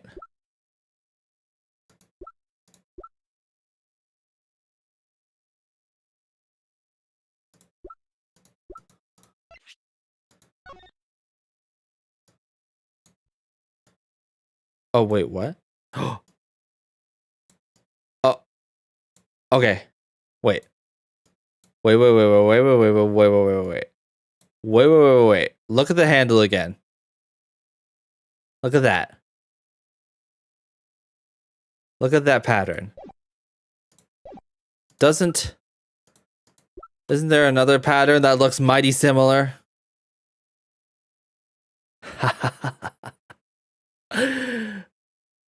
It looks like a guitar pick. It's also wet for some reason. Whoa, that's so weird. Why is it wet? Why is it wet? That's so weird. And what exactly is this? You have no idea, do you? This little piece that I found on the Ablaze side will be your undoing. I think a lot of me figuring it out faster is like me figuring out like the design language of the game. Like I can kind of figure out what they're playing at, and there's usually like one smoking gun, and if you actually take the time to read it and find out and inspect things, then it's pretty obvious. Maybe I'm just getting too good at, you know, what the game how the game tends to tell you. And often it tells you very blatantly. A guitar pick. Would you care to explain how that is going to do me in, as it were? Much to your chagrin, perhaps, but this is not a guitar pick. What? This is something I found at the open-air stage, which was transported with the body. I naturally assumed that you would recognize it, since you took a photo with it, after all. But since you don't, allow me to fill you in on what I found at the stage actually belongs to. The knife. Let us take a good look at that murder weapon that was used to kill Manny Cochin. On the handle of this knife, there is a beautifully blooming flower. However, it would appear that it's missing a single petal. Now let's see what happens when we try to fit this pick into that open slot. Boom. It's a perfect fit. I assume that the petal must have fallen off the flower during Mr. Cochin's murder. And then it was accidentally placed into the pushcart along with Mr. Cochin's body. That's crazy. That's crazy. That's what's gonna cook him? That's crazy. That's literally like what if Hank didn't need to piss type thing. That's literally like can you imagine? That's an interesting story, nothing more. Oh, I assure you, it's more than just a story. What if Hank just pisses on taking a dump? Oh, what if Hank needed to piss? Yeah, that was what it was. That's what it was. I remember now. Because for some odd reason, this flower petal was wet when I found it. It was wet, you say? Yes, and the only place it could have gotten wet from is the open-air stage's pool. Now I ask you, how did a part of the weapon which was smuggled into the theater wind up in the open-air stage area on the Ablaze side of the embassy? I don't think I need to waste any words explaining this, as this petal explains it all for me. It proves that someone went from the Rose Gardens pool on through into Babal. Impossible! The people of Zhengfa have been waiting to see you face to face, Mr. Alba. I'll tell everyone back home we'll be there soon. You should be happy. Why? Why? It's a little late to be asking that question. You should have known from the very beginning, when you took your first life. No matter how you may plot, or how you may try to cover it all up, you can never hide from your crime and what you've done. Because we're here to see to it that justice is served to people like you. You can't call what you've given a perfect argument. You know, I don't think this guy is going to ever admit to his wrongdoings, Mr. Edgeworth. Because he values himself above all else. People who can't be negotiated with, or people who refuse to admit when they've lost. I don't believe those kinds of people really exist, because everyone breaks eventually. You're right. In that case, I have no choice but to use all of the evidence I have. I'll use it all until he breaks under the weight of his crimes. Mr. Alba, I request that you testify once more. This really will be The end of the line. To be continued. Woo! Let's go! Yay! We're so close now. This is literally the last part. This is the final chapter. Like, this is it. This is where we're done after this. This is it. There's no more. Oh my god. It's happening. Okay, I'm gonna go fill my water again. I will be right back and then we'll do this.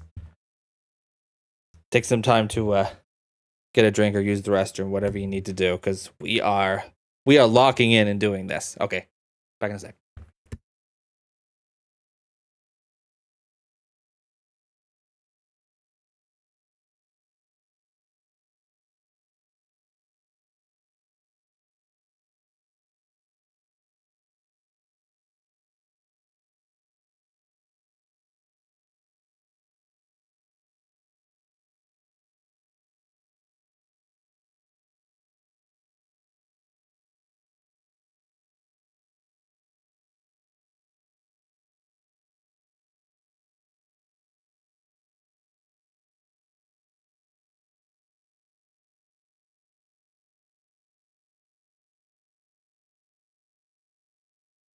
One moment, I have to squirt my Mio.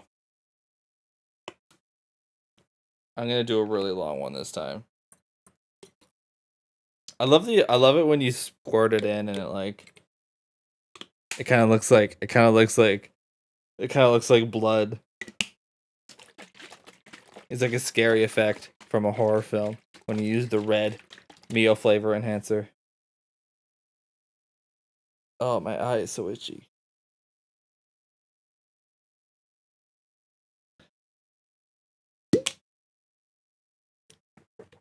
All right, one sec.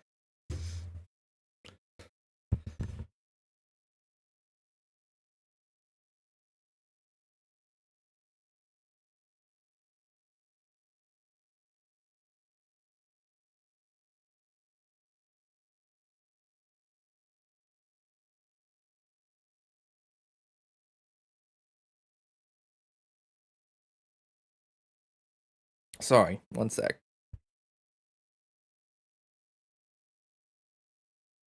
Okay, lock it in. Let's do this. March 15th, 3:30. God, it's 3:30 a.m. No commendable deeds are marked at 3:30 a.m. I'll tell you that much. Mr. Alba, I request that you testify once more. As if there is anything else for me to testify about. I still have yet to fully prove that it was Mr. Alba who murdered Mr. Cochin. Well, I would like to hear about your movements before the murder occurred. I wonder if you could tell us about what you did here at the Theatrum Neutralis. Very well, I suppose I could tell you about that. Because about all I did was watch the Steel Samurai stage show. Elaborating on even that alone is good enough for me. The only way for me to place this man under arrest is to pinpoint the exact location of when where the murder took place, for that is the key to this investigation. Dun dun dun. The Steel Samurai show. I watched from the last row. The stage was well lit, but it was dark out in the audience. I swear I was there in the audience, but it's hard to prove that, I suppose. I do remember the contents of the show very well, though. Is that proof enough for you? Those moving scenes were seared into this old man's heart. I'll never forget them. So you were in the theater proper, watching the Steel Samurai stage show, were you? Of course I was. I have a great fondness for the Steel Samurai. Yeah, I was pretty cool up there, wasn't I? You're not the one who was cool. It's the Steel Samurai who was cool. Yeah, and the Steel Samurai's finishing move today was really something, huh? Huh? Hey, Edgy, who is she? Who is this super cute? Oh, leave her alone. Leave her alone. You leave her alone. Get a job. Stay away from her. She's been standing there this whole time and only now he notices her? Her name is Kay Faraday, and she's helping me in my investigation. Sorry I didn't get to introduce myself earlier, but better late than never. Yeah, so, Kay, I'm Larry Potts. Silence in the peanut gallery. There's no time for such trivialities at a time like this. I know, right? He's like editing on his phone between takes. Mr. Prosecutor, this is the final battle. You got that? I know. This is the end. Yeah, Larry's list of allegations is like most of his article. This is the end for that man there. That's the kind of thing I like to hear. I think I'll give trusting you a try, Mr. Prosecutor. Or rather, Mr. Edgeworth. Ooh, we're on name basis now. That's number 5, baby. Let's go. 5. Let's go. I leave this critical battle up to you, Mr. Edgeworth. He's married, Mr. Lang. He has 2 hands. No, I'm kidding. Have no fear. I will finish the job. This really is the end game. The time has come to expose every last one of Mr. Alba's lies. Yeah, and it's got to be a guy like me, right? Who will treat you right.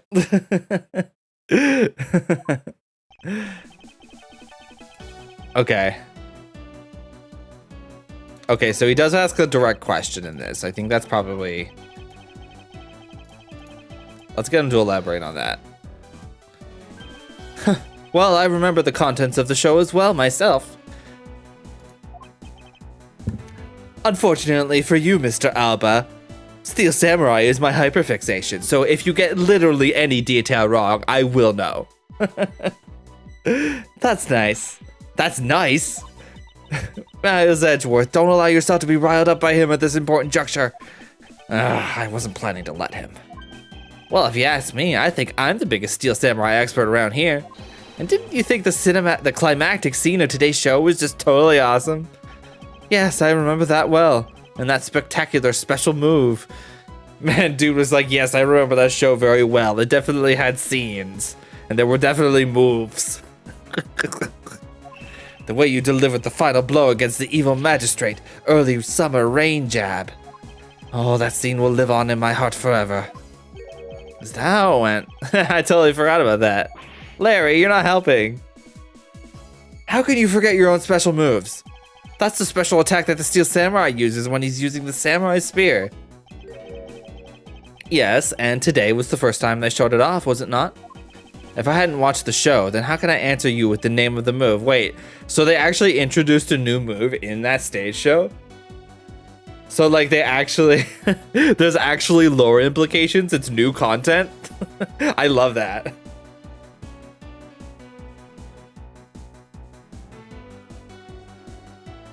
Which Larry damaged, yeah. I suppose you are correct, but if you could, please elaborate on this point for me. One of the scenes was of his never-before-seen early summer rain jab move. And yeah, I think you're dead right, Arrow. The Samurai Spear was not usable. Because he bent it, Larry couldn't do the early summer rain jab special attack. Let's go! Let's go! Ladies and gentlemen, we got him. The special move today was the early summer rain jab. Is that your final answer? You little irritating gnat. Do you think you could trip me up by asking the same questions over and over? That was not my intention. Your testimony is more than sufficient. However, I believe it would be wise for you to take a look at this. The Samurai Spear? What about it? This spear actually never made it on stage today. Oh my god, so does that mean... Wait, so how does he know about the early summer rain jab then? Is that gonna be a Wikipedia article of like unused content? Is that gonna be on the cutting room floor? Talk to the head, Jess. Yeah, I love that. It's very funny. Excuse me? Unfortunately for you, tonight's Steel Samurai happened to be a goof of a young man with an abundance of useless hot-bloodedness. Having said that, said useless man bent the spear during his rehearsal this evening. Kay, do you remember what the Steel Samurai's special move was tonight? It was the Steel Samurai Sushi Slash. Correct, because he couldn't use the spear. A last-minute change was made. Had you really been watching the show, you would have known the move that was used. Quercus Alba, you didn't watch even a single minute of the Steel Samurai stage show tonight, did you?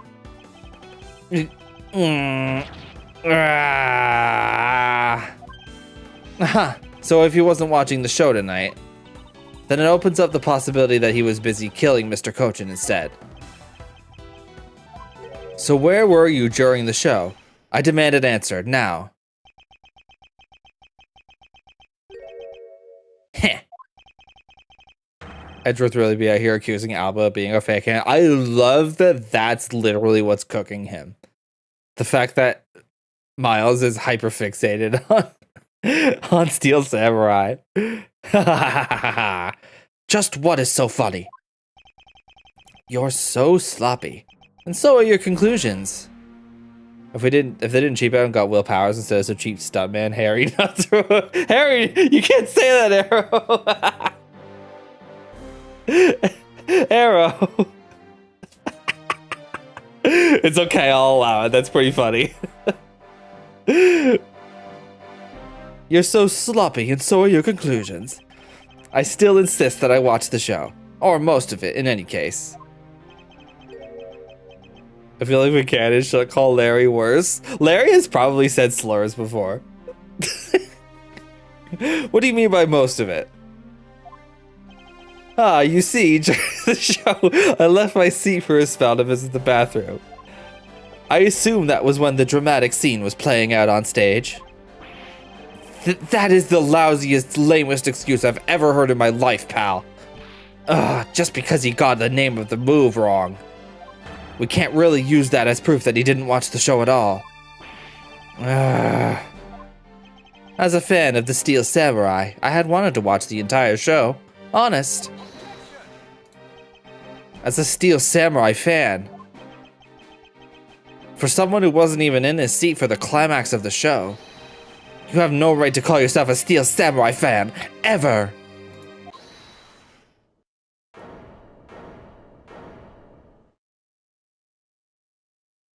Huh? What? What? Huh? Who was that just now? Wait, what? It would be I, young lady!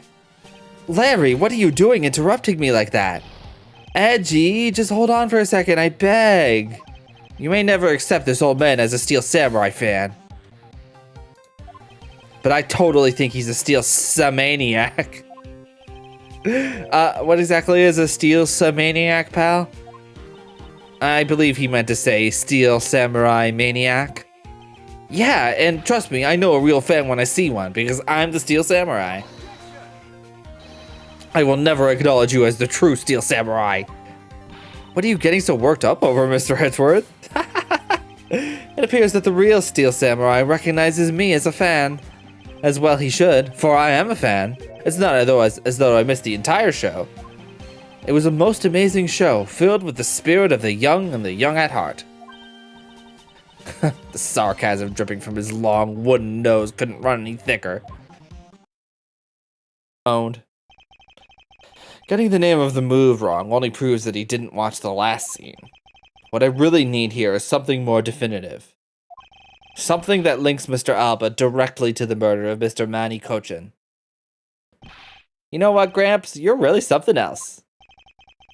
Edgeworth has Will Powers for life now, which Phoenix teases him about by reminding everyone that Edgeworth prosecuted Powers. Yeah, that did happen, didn't it? It's nothing personal, sir. I'm a huge fan of your work, but I'm still going to prosecute you. I'm honored to receive such praise from the Steel Samurai, but what is it for? Well, I was just wondering how you found out about the early summer rain jab.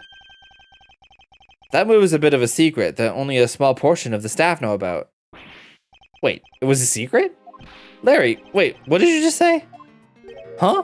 Did I say something stupid again? Did you say that the early summer rain jab was actually a secret? Well, maybe I shouldn't have said secret.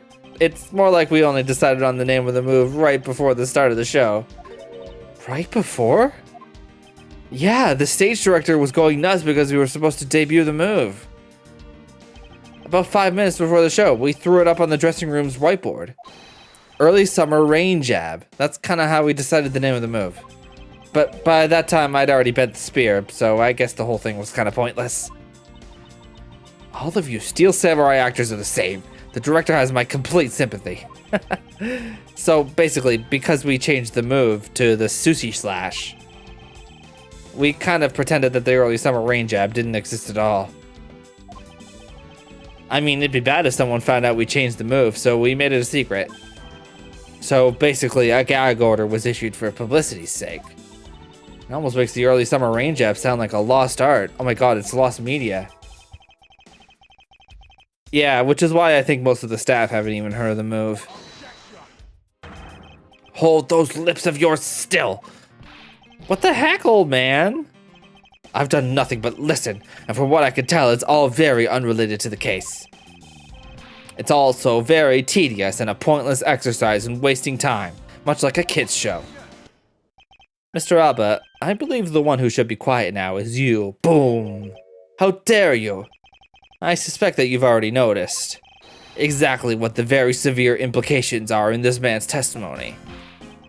Huh, so now you're trying to bully me, huh? There are no implications to be read into a behind-the-scenes story of a kid's show. Oh, I thought you were a fan. I mean, I guess that doesn't mean it's not a kid's show. Don't even think about trying to slither your way out of this, Quercus Alba. You were the one who said it yourself, that the name of the move was Early Summer Rain Jab. But that name was only decided upon right before the show was about to start. So, just what are you driving at? That the name of the move you told us was never used in the show or said aloud. A real fan wouldn't call it a kid's show so flippantly. That's true, that's true. Quercus Alba saying Steven Universe Discourse is annoying and Edgeworth calling him out online.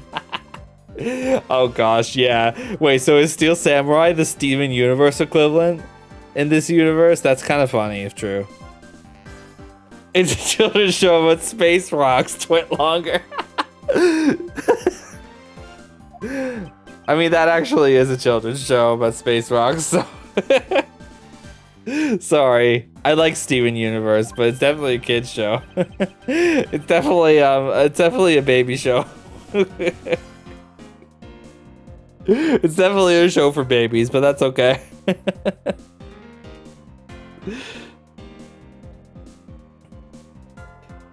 Now then, would you care to tell us about how you found out the name of that move? Because I can only think of one way you could have known. Quercus Alba, this is the only way you could have known the name of the special move. Well, it was written on a board, so you probably saw it, right? You knew the name because you saw it. You saw it on the dressing room's whiteboard. Uh-huh. The staff members who knew were keeping it a secret. So you couldn't have simply gone out to a staff member and asked. Which means that the only other option left is that you saw it on the whiteboard. So that means that Mr. Alba was in the waiting room at some point, right? But what's the big deal, sir? I don't see what that means. There is another piece of evidence that has a great deal to do with the dressing room. So you can't afford to let this slide. This is related to both the dressing room and to Mr. Coton's murder. The pushcart? That came out of the dressing room for sure. The pushcart that was used to move the body was right there in the dressing room. During the show, the pushcart awaited its turn to be pushed on stage in the dressing room. And it was finally pushed there, along with the Iron Infant, in the last scene of the show. And then, right after the show ended, it went into Ablaze along with the Steel Samurai. Which means that the only time the killer could have placed the body inside the pushcart was when the pushcart was in the dressing room backstage. So basically, the killer has to be someone who visited the dressing room during the show. Precisely. Yo, that's crazy. Oh, but wait, what if, and this is just a what if the murder didn't take place in the dressing room? What do you mean, Kay? I have to admit, she brings up a valid possibility. During the show, the dressing room was supposed to be devoid of people. Anyone going into the private dressing room would stand out like a sore thumb. But despite that, the killer still managed to move the body with the pushcart. Correct, and it is because of the setup of the theater's dressing room that it would be the ideal location for the murder of Manny Cochin.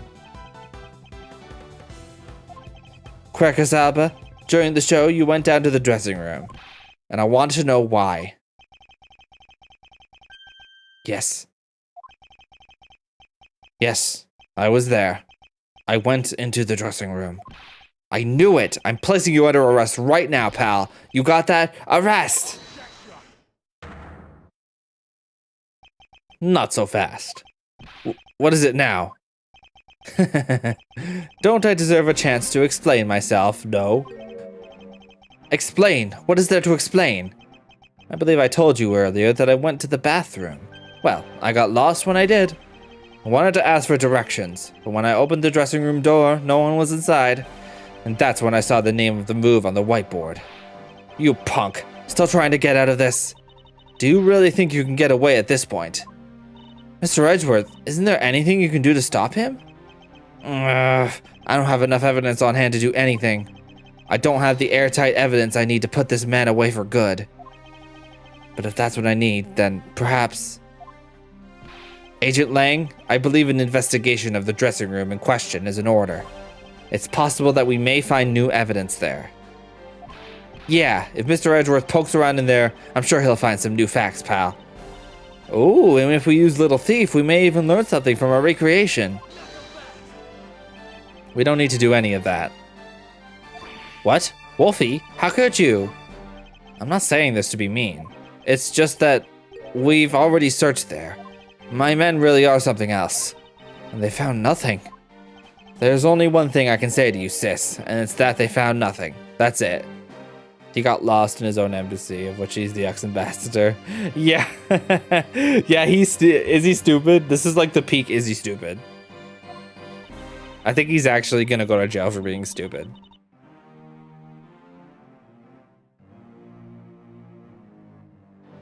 This could have been a perfect crime and he was just too stupid about it. I guess you're right. If they had found something, they would have reported it to us. They couldn't find anything because there was nothing there to find.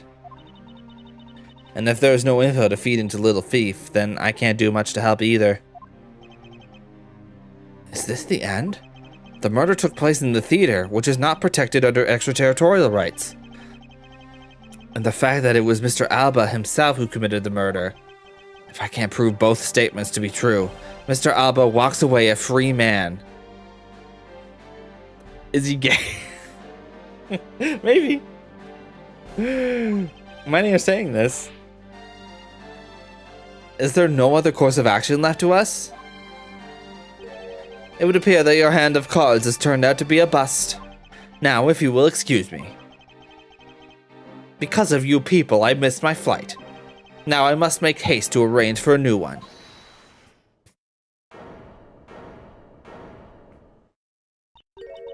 Who is it this time? Oh, hi. Hold it right there, you whippersnappers. Ah, first Larry and now you. What is with that scary mobster-like scowl on your face, Edgy Poo? Don't treat me like I'm some sort of nuisance.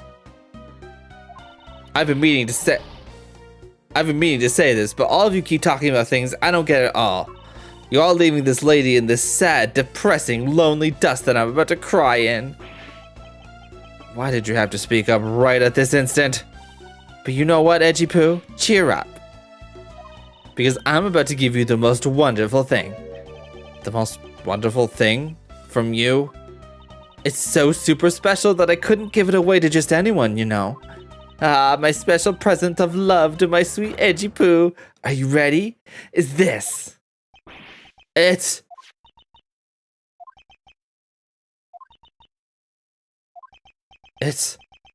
A box of those samurai dogs, right? Yes! Oh, Edgy Poo. Here, go on and eat one and you'll feel as right as rain.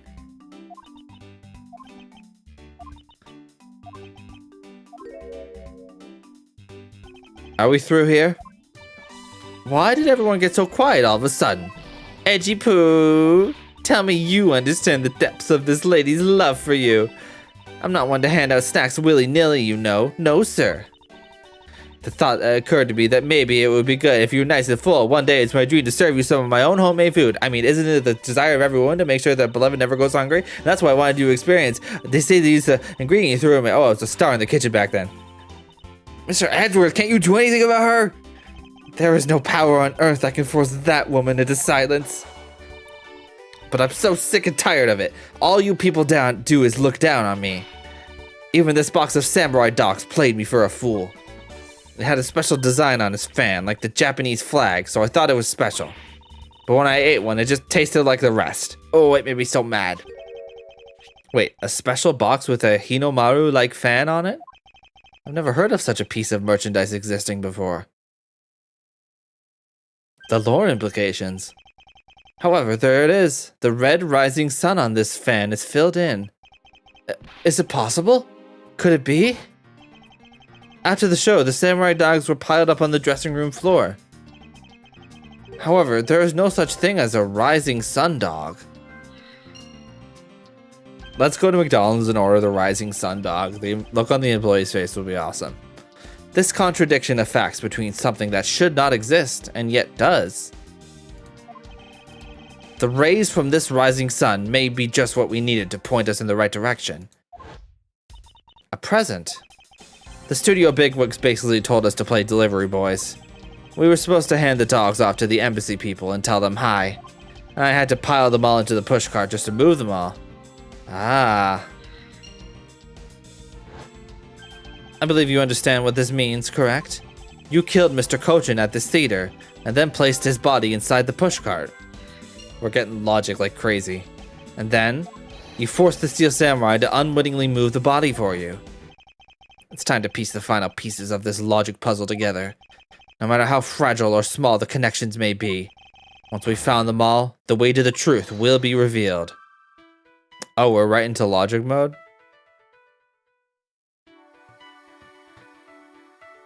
I'm guessing it's like yeah, the pushcart. The two pushcart things are obviously related. Excuse me. Oh my goodness.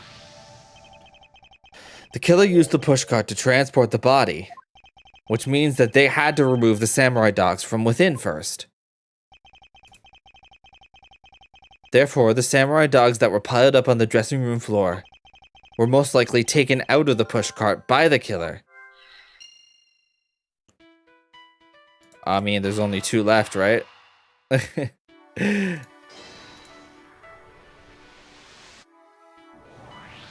Yep. That which should not exist. This box of samurai dogs with a Hinomaru on it. If this red rising sun was filled in when the killer was busy removing dogs from the pushcart, then it's proof that the murder took place in the dressing room.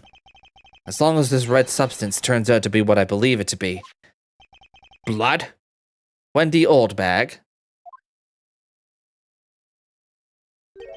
I thank you.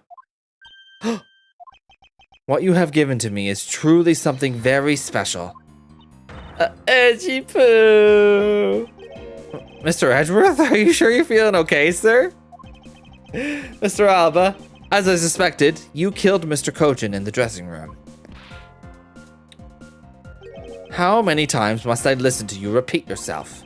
Haven't you figured it out yet? Your words are meaningless, worthless, and powerless. The only way I'm going to continue to cooperate is with some definitive evidence. That arrogance, that self-confidence. You believe that you've erased every piece of evidence that could incriminate you.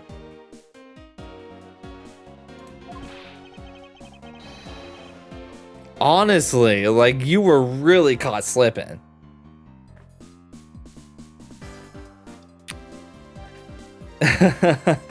It turns out the real Turnabout was the friends we made along the way. However, there remains one piece here, and it is what will put you away for good. Ha! You're bluffing. Oh, hey, Mr. Prosecutor. Sounds like you finally found them. You finally found the fangs we need to go after this guy's jugular. So, tell us, what about that box of samurai dogs is going to put the old man away? The trace evidence that will bring him down? Why, it's here, of course.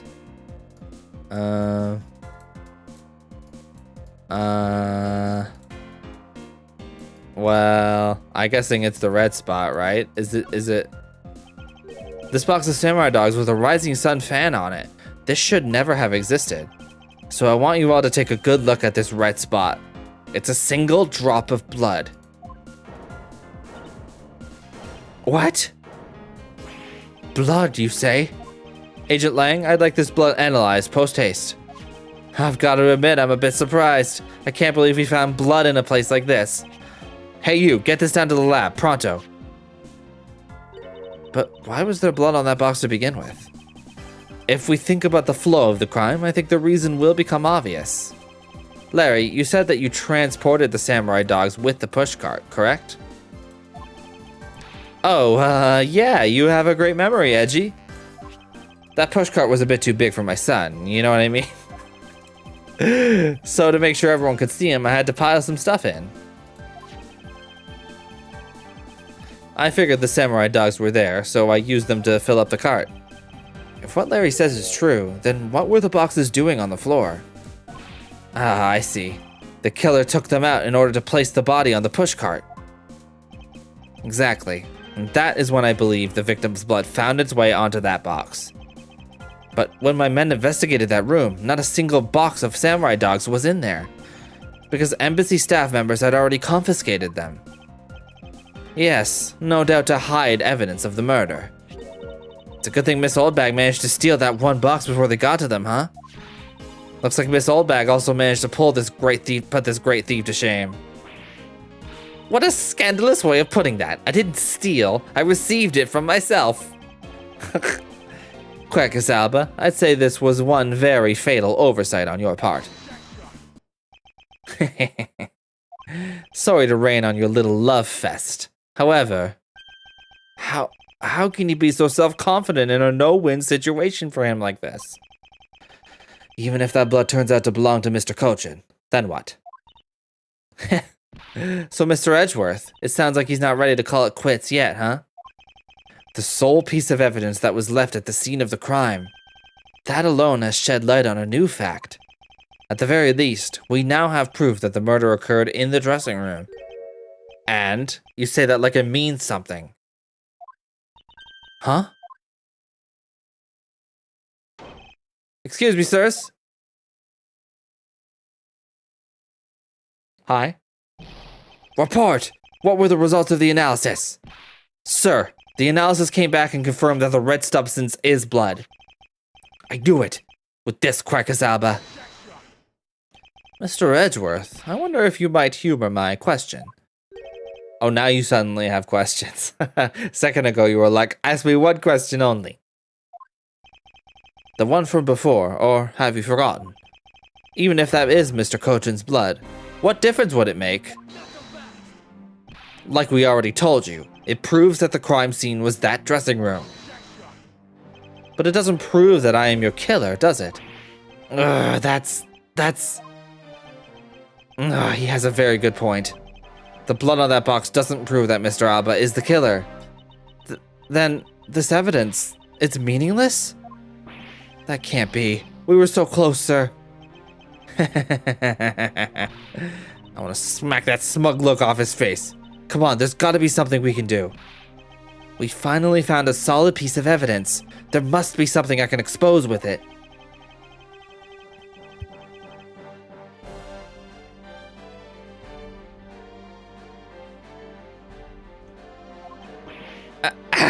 I can't think of a single thing.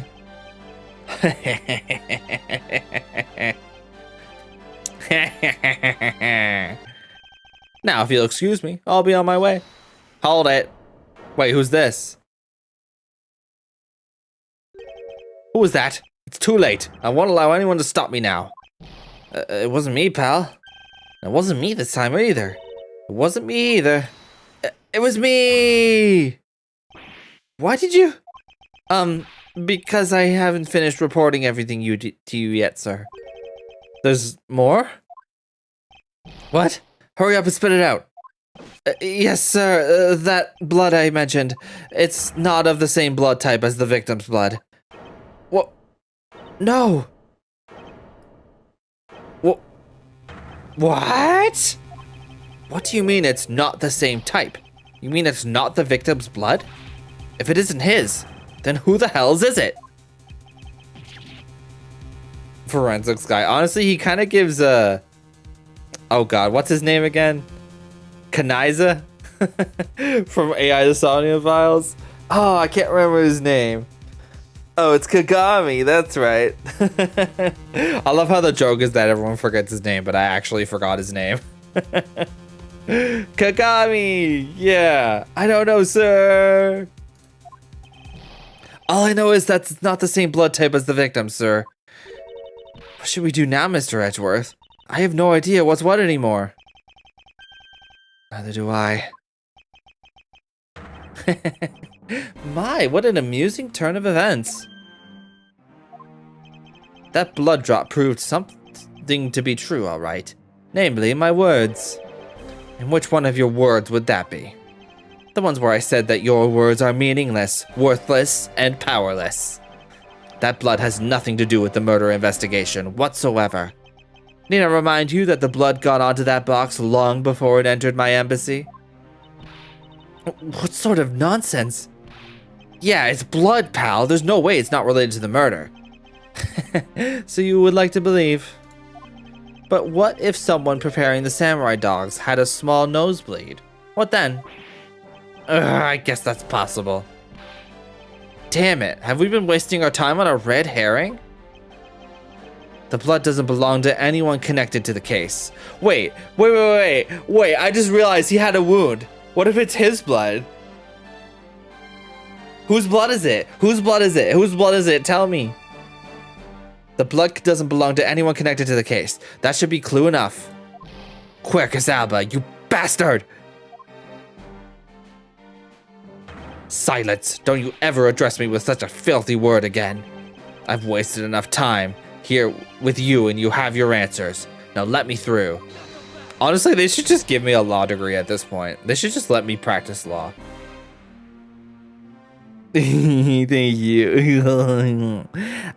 Alba, it doesn't matter where you run off to. You'll never escape me. Someday, I'll have the satisfaction of sinking my fangs into you. You'll see. And all of Interpol will be working behind me, working to see it that day comes. Do you know what your words sound like to me? They sound like the whinings of a pathetic loser of a mutt. Arroo! Is this really the extent of all that we can do? Is the blood really from someone completely unrelated to the case? How have I figured it out before you, Miles? Or is there another possibility? Someone else other than the victim? Do you think Lang has met Chun-Li? Oh yeah, maybe. Yeah, I think so. Probably. Agent Lang's not burning. Yeah. Just when I thought I had him backed into a corner, it is I who has been backed into one. In a situation like this, what would that man do? What would he who can turn any desperate situation around do? Turn it around. That's it. I must turn my way of thinking around. It's not whose blood is this. It's whose blood could get onto the box like this. And if I think about it that way, if the blood got onto the box when the body was being placed into the pushcart, then the owner of said blood must have been in the dressing room at the time. It's chessboard thinking, let's go! And there was only one person that could be. Well, I must praise you for trying so hard. It's because of you kids that I was removed from center stage, and will be forced to live out the rest of my life in the shadows, unfortunately. But it's not a total loss, as the underworld will allow me more freedom than you'll ever know. Freedom like what the raven feels as it flies through the dark night sky. Can't lay a finger on me. Not now or ever. Like he was the mastermind podcasting ex-catboy from Guilty Gear. That man! The arm of the law is powerless before me.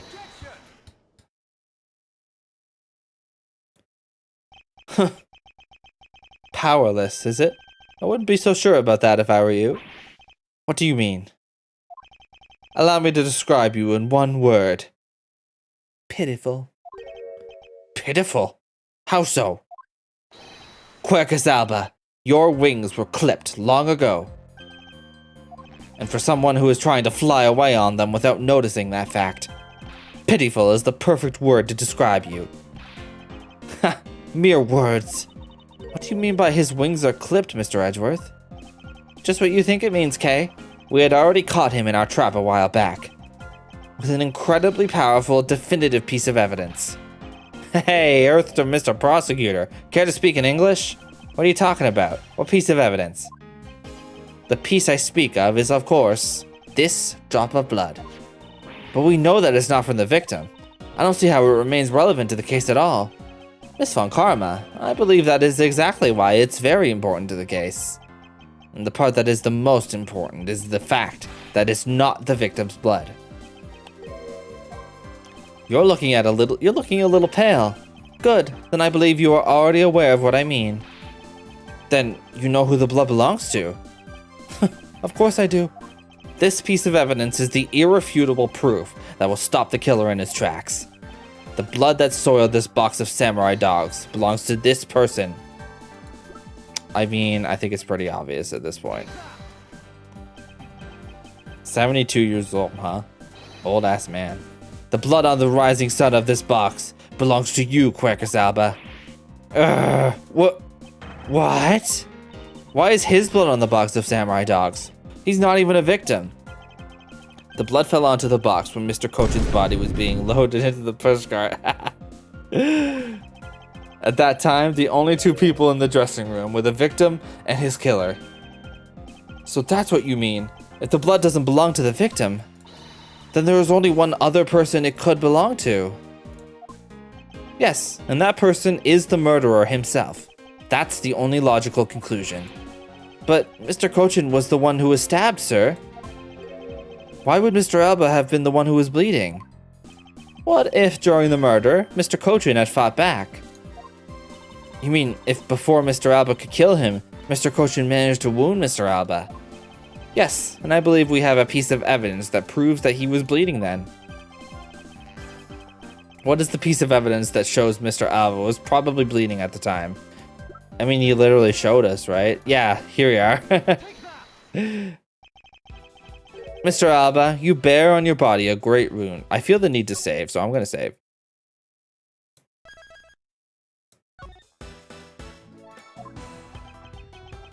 That was from when Damask 2 attacked me with a pair of scissors. Yeah, and that happened way after he was in the dressing room. Ah, but is that what really happened? You can manufacture a weapon by smearing blood on it, so I can't just accept that as fact. Shall we try a test, Mr. Alba, and see if the shape of your wound matches the scissors? You really are something else, Mr. Edgeworth. You don't let a single thing slip you by, no matter how insignificant the possibility. You're one to talk, Mr. Alba. You've managed to give the law the slip for 10 years as a smuggling ring's leader. No matter the danger, you can hide every last ounce of fear and anxiety from everyone. You truly are a one-of-a-kind criminal. I am the master of my fear. However, to think that such a person such as you could miss such a large thing. You believe I've overlooked something? You said that my wound was caused by Mr. Cochin, and that it was caused here in one of the theater's dressing rooms, right? Yes, that is correct. I'd like to point out that it's simply not possible. My wound is a stab wound, and one that could only have come from a blade. I wonder where you will propose that such a weapon came from. Ah, this theater was packed with security guards. It would have been impossible for anyone to come into this area with a weapon of any... The key! The Yatagarasu key! I knew it! Just as Mr. Alba was able to bring the Alabastian knife in a bouquet. There must have been some other way to sneak the weapon in of some sort.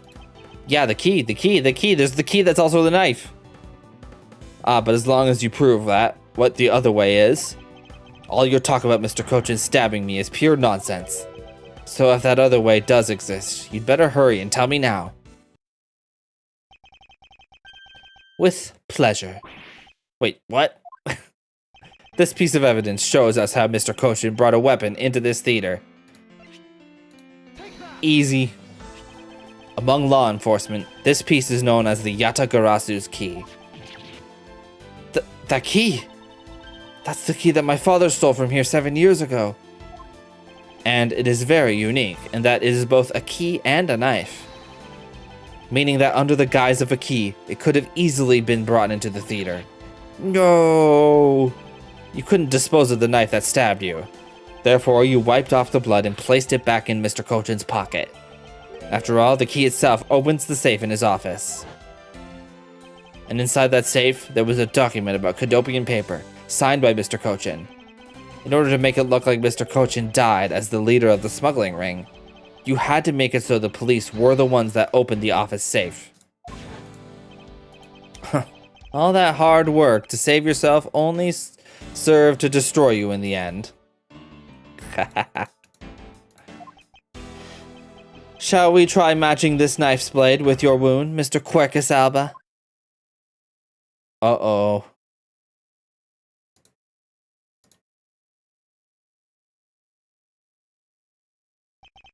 And that is what some may call the coup de grace. Impossible. You can't take me down. Swine, all of you, especially Matty Cochin. This is all because of that man's betrayal. He sought to steal control of the smuggling ring from me by removing me as ambassador, which is why he deserved to die while bearing the guilt for all my crimes for me. That's why I sent out the Yatagarasu's card and how this incident was born. Manny was supposed to be the smuggling ring's leader who was killed by the Yatagarasu. But I had yet another reason, yet another story that was supposed to play out.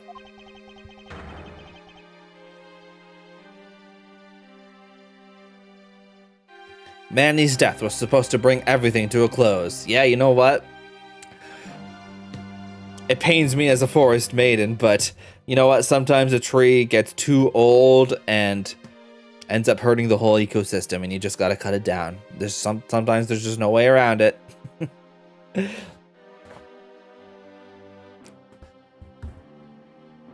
And I would have gotten away with it too if it weren't for you meddling prostitute. You know what? No.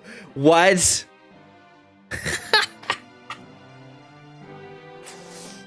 I'm done. It's over. I'm done. I can't believe I sold out. Really? I'm done. I'm rage quitting. I'm gonna go fill my water. I'll be right back.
Okay. Let's do this thing.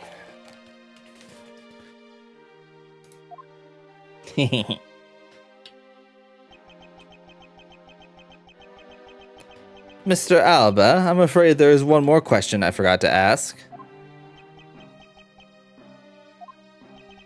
This country, or Alabas, which country's court would you like to face first? Either way, it's game over for you. Edgeworth!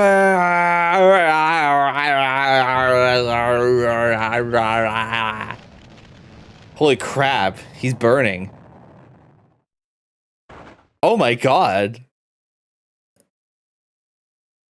Dang, Rip Bozo. He's just a withered husk now. Must have hit the keyboard. Yeah. Timber. March 17th. Okay. Whew. This is it, the big day. It's Mr. Alba's trial today. And next week, he's scheduled to stand trial in his own country of Ablaze. Franziska is heading that one. I suspect she'll be serving a full course of whiplashes at it. Having to face Miss Von Karma in court right now after facing you, sir. Ugh, I don't even want to think of what that would be like. I caught a glimpse of Mr. Alba after he was being escorted into the courthouse. And boy, he looked about as glum as I do the day before I get my monthly paycheck. You know, I've been thinking. I know, right? I love it. Behind all that diplomatic immunity, he was just a withered husk of a man. No morals whatsoever. That flight attendant and even Mr. Portsman were all Mr. Alba's secret agents. Correct. That smuggling ring was the common thread between all of the incidents. Cammy Mia was to provide support during smuggling ops, using her job as an attendant.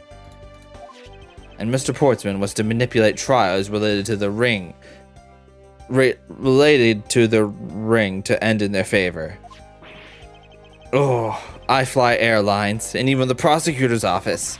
No one was safe from the smuggling ring, huh, sir? I suspect there are even more members of the ring spread throughout the world. Yeah, it sounds like such a big op that I can't even begin to imagine what it's like. What is it, detective? Nothing. It's just, well, come to think of it, Mr. Ernest Amano's trial is also scheduled for later today, sir. I'm aware of that. Mr. Amano has been working with the smuggling ring now for over 10 years. He used the Amano Group's various connections worldwide to assist the ring.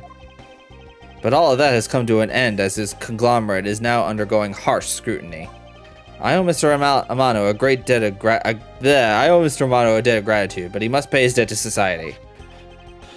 Well, with the arrests of both Mr. Alba and Mr. Amano, I guess that about wraps up the KG8 incident as well, huh?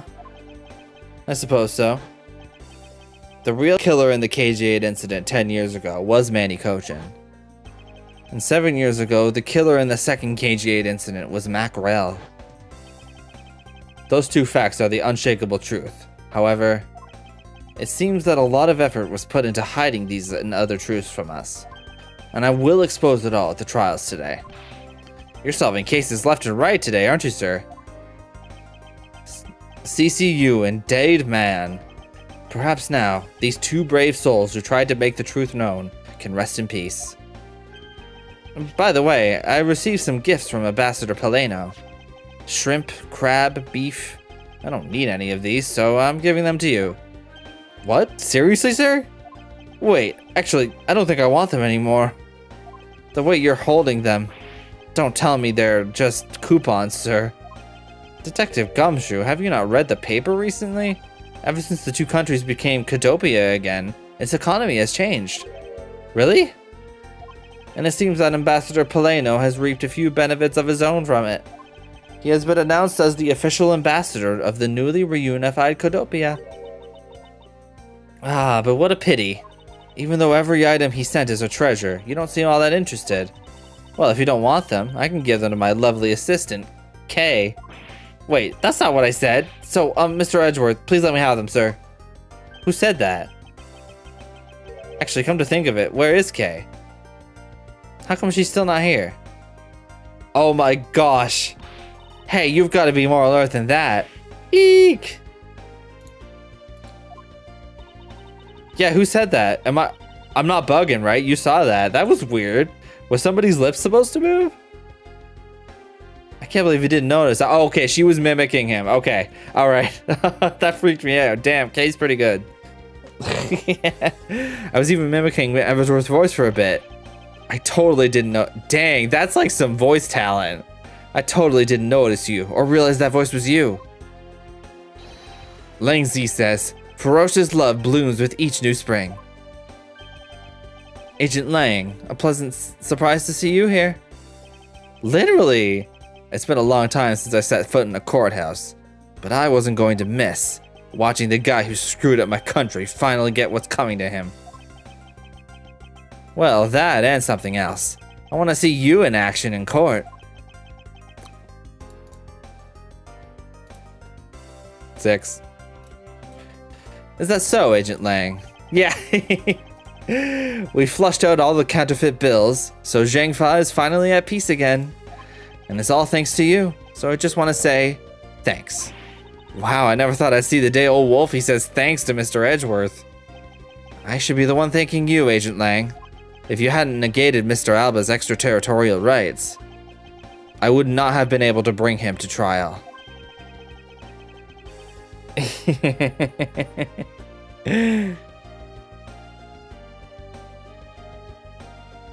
Yeah, oh yeah, definitely. Dozens at least. I believe the victory belongs to the both of us in this case. A shared victory, huh? Look, don't get me wrong. I'll still never forgive you prosecutors. And I have zero interest in that truth thing you talk about in court. I've always done things my own way, and that's not about to change. You got that? I see. Well, I believe you should follow your own creed when you do your job. Yeah, and if there's ever someone your precious truth can't catch, feel free to sit around and cry about it all you want. But as for me, I'm gonna get that person no matter what. Alright, it's about time for the trial to start. I will see you later. I'll be watching your performance from the gallery. I'm looking forward to this. I mean, this is way too easy.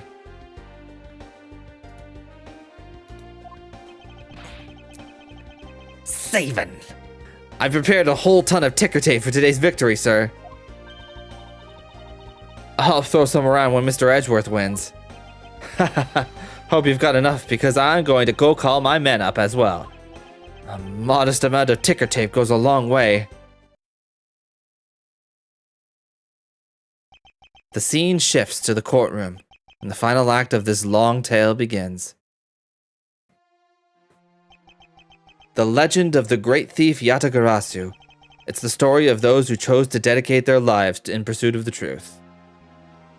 Prosecutors are those who seek a guilty verdict for the defendants they meet, and to that end, you have no choice to win by any means necessary. That creed was forced on me since I was very young. However, I no longer think that was all we are, and that is because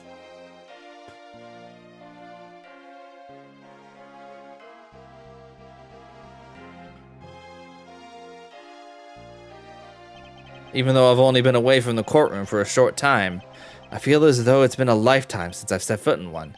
And today, more than any other day, I feel the fight within me rising. Woo! Haha, there you go. That was Ace Attorney Investigations Miles Edgeworth. We did it. And in pretty good time, too. We did well. I'm not reading. I'm not gonna read this again. You can read it yourself. My voice is gone.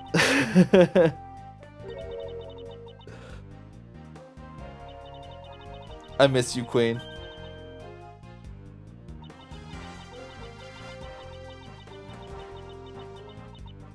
Oh, people like the language. Cool.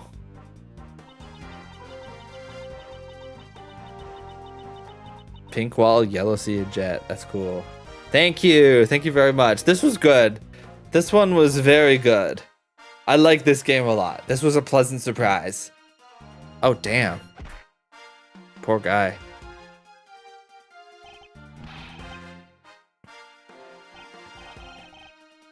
No worries. We're definitely gonna continue. So yeah, we kind of decided a little while ago that next one is gonna be Spirit of Justice. Because really, I mean, basically the two that I have left are Spirit of Justice and Investigations 2. which means that basically I could either end on Spirit of Justice, which might not be on the highest note, to be fair, or I could end on Investigations 2, which is beloved. Everyone loves it. And that would be the end of the playthrough of the series. So, yeah, considering I actually skipped ahead a little bit, I think that's fair to do. I think I will be doing that next. Versus Professor Layton, the thing is that's hard for me to play on stream because it's a 3DS game. But I'm not against it, but we'll see. We'll see. I don't really like Professor Layton that much, so I don't really feel an affinity towards it. I know I have heard it is good, but I know, like, I don't know. I didn't really enjoy Professor Layton, at least the first game. But yeah, I'm going to end with Investigations 2, which puts us on Spirit of Justice next. But that's nice because that means we can play the new updated version. I wasn't able to do that with oh my god, what was it called? Dual Destinies. I wasn't able to do it with that one. Unfortunately, I just barely missed it. But this one we'll be able to play on Apollo Justice Trilogy. So yeah. Oh gosh, I totally forgot Emma was in this. That's how much of a whirlwind this game is. I miss you. Oh no. Emma, before her gung-ho attitude has been sucked out of her by a ineffectual system. I hate to see it.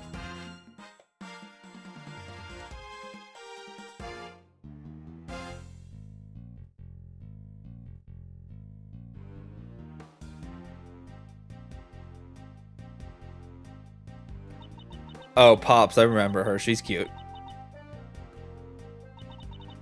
Emma is back in that game and even got her dream job. Yeah, Emma is back. Maya is back. I think we'll find lots to like in that game. Her smile and optimism restored. Yeah, I'm looking forward to Spirit of Justice. Despite everything, I'm still looking forward to it.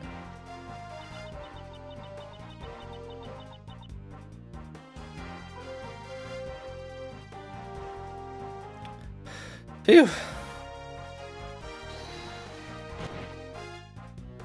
You just bowled that cop over. Oh, and the judge. Forgot he was here.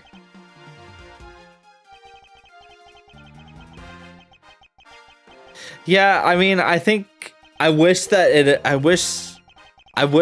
it introduced its central characters a little earlier. I think that's probably the main complaint I have with this game. But, I mean, I guess it kind of worked out in the end. I just wish there was a little bit more. Though, I guess maybe Investigations was always thought of as a duology, perhaps.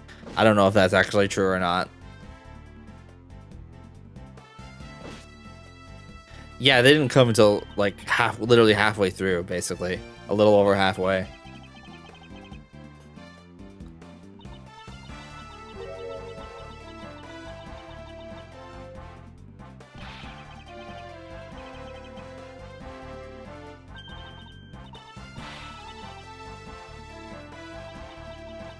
Maggie Bird, she's sweet. If only the job market was that good.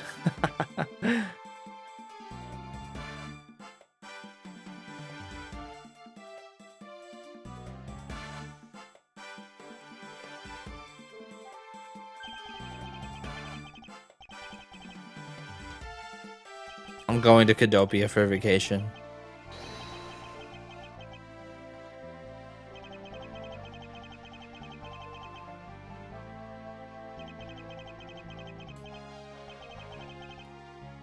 Dang.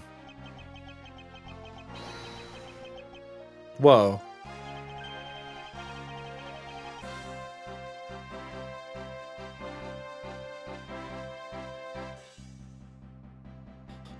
Bo bo bo bo bo bo bo bo bo bo bo. Yeah, I'm I'm processing.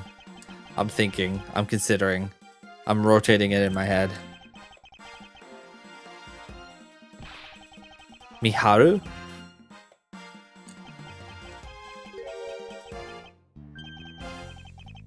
Cool.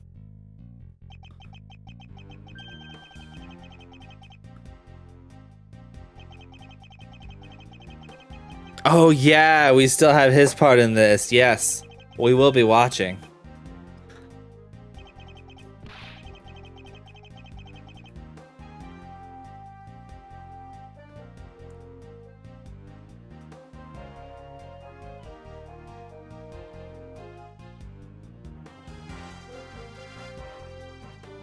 Oh, I think this is it. No, this is bad.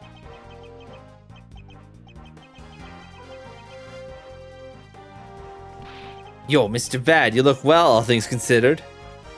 By the way, have you noticed that elements within the ring have begun moving? They're probably fighting over who should succeed, over who should be the next boss. Although, to be honest, I wish I could forget I'd ever heard of that smuggling ring. Lang Zi says, thoroughly bite the poisonous snake from head to tail. That, my friends, is number 8.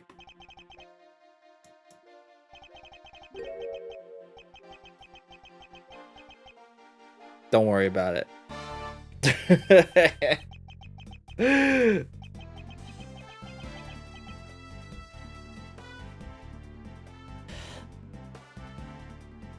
Is that a typo? Is it really Kenji Inafune? I thought it was Keiji Inafune. Is that a different guy? Yeah, no, the guy is definitely Keiji. Is Kenji Inafune another guy?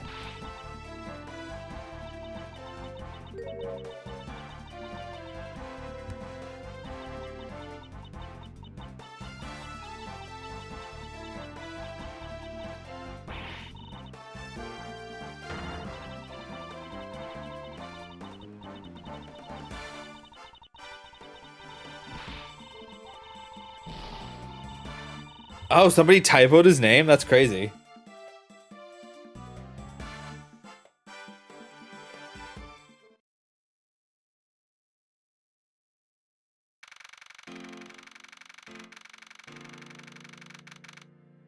Okay, post credits. Whoop, I feel so much better now that the trial's over. And as always, your legal prowess was top notch, sir. Yeah, nothing beat the look on Mr. Alba's face when you reveal the ring's secrets. I was amazed. You're like a totally different person when you step into a courtroom. Mr. Edgeworth is always 10 times fiercer in court. Based on the information Mr. Alba offered up, they've begun large-scale operations to clean up the rest of the ring, which I'm happy to leave to Franziska and Agent Lang. So what are your plans now, Kay? Oh, well, we've taken care of the creep who killed my father, so I'm not sure. Hey, I know now. Maybe I'll just keep on being Mr. Edgeworth's assistant. Are you still trying to steal my job, pal? Just kidding, just kidding. I can't steal something so important to you, Gummy. Phew, what a relief. Kay? Yes? Even after all that's happened, are you still planning to become a great thief? Of course. But I don't want to tarnish the legend of the noble Yatagarasu. So I'm going to hold off on doing anything until I make a tight 3-person team of my own. A 3-person team? A 3-person team of young beauties the same age as me, if possible. Wait, what does she mean by that? That's funny. With those criteria, I highly doubt you'll find 2 other people you need. My father chose to fight for the truth. I think that's what was so noble about him. Yeah, that's the gayest thing you've said so far, Kay. So you see, Mr. Edgeworth, the only things I will ever steal are truths that have been hidden away. I'm gonna work extra hard to make a world where the Yatagarasu isn't needed. Let's both strive for such a future. Well, I guess it's time for me to get going. I see. Kay, keep your chin up and stay strong, okay? Don't be a stranger. Don't worry, I'll be back. I'll be sure to break the lock on the window and sneak in. If you could, I'd appreciate it if you came in through the building's front door. It's okay, Mr. Edgeworth. The lock on my window at home has been broken for forever. Oh, one last thing before I go. Let's take a group picture, just the three of us. Ah, the staple. Yeah, commemorative photo. No. Hey, why not? Don't tell me you're camera shy, Mr. Edgeworth. Of course not, Detective. Come on, Mr. Edgeworth, I'm taking the picture now. Hey, come back here. Mr. Edgeworth, you can't run away from this, sir. Hey, Detective Gumshoe. Stop that. I can't be seen doing that. Okay, I'm totally taking it now. Say cheese. Let's see it. And thus the long tale of the KG-8 incident came to a close. It saw the demise of a smuggling ring and the birth of a little great thief. But there is little time to rest and relax. For I am eager to tackle the investigation into a new case. The reason for my eagerness is my want to pursue the truth, and my want to believe in the strength of those who use the power of the law for good. As someone who has chosen to live my life as a prosecutor, that is my new creed. And sometimes presenting illegal evidence. Aw, that's cute.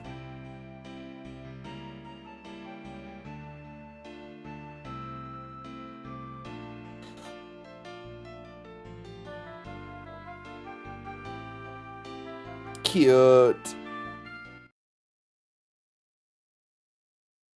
Love to see it. That was it. That's Ace Attorney Investigations. Phew.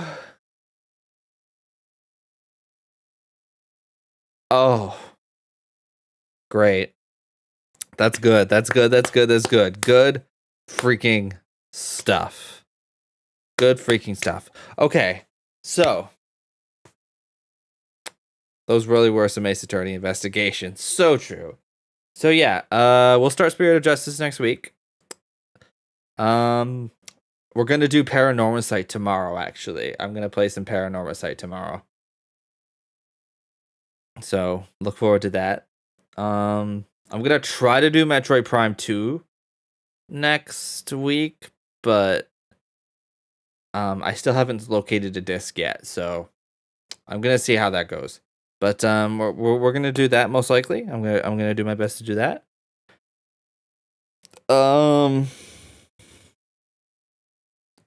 What else? I don't even remember. What the heck have I been doing all this time? What the heck have I been doing? What have I been doing? What else do I have to play? I don't know. We could do another chill stream or something, maybe. I don't know. I'll figure it out. We'll see. We'll see. We shall see. Oh. Yeah. We'll see. Okay. Yeah. That's good. That's good. That's good. Good and fun and good and good and fun and yeah. What if we watch Digital Circus for the 4th time in my book? We could do that. That could be fun. I've watched that, but I could rewatch. Isn't there like more coming?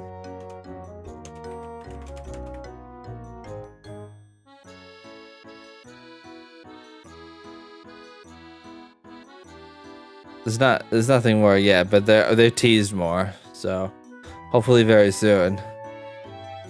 Yeah, I'm definitely down for that. And there's a new Eddie Burback as well about the Apple Vision Pro. We could watch that, maybe. Yeah, we'll figure it out. Maybe we'll do that early week. There's been March teasers and stuff. That's awesome. Love to see that.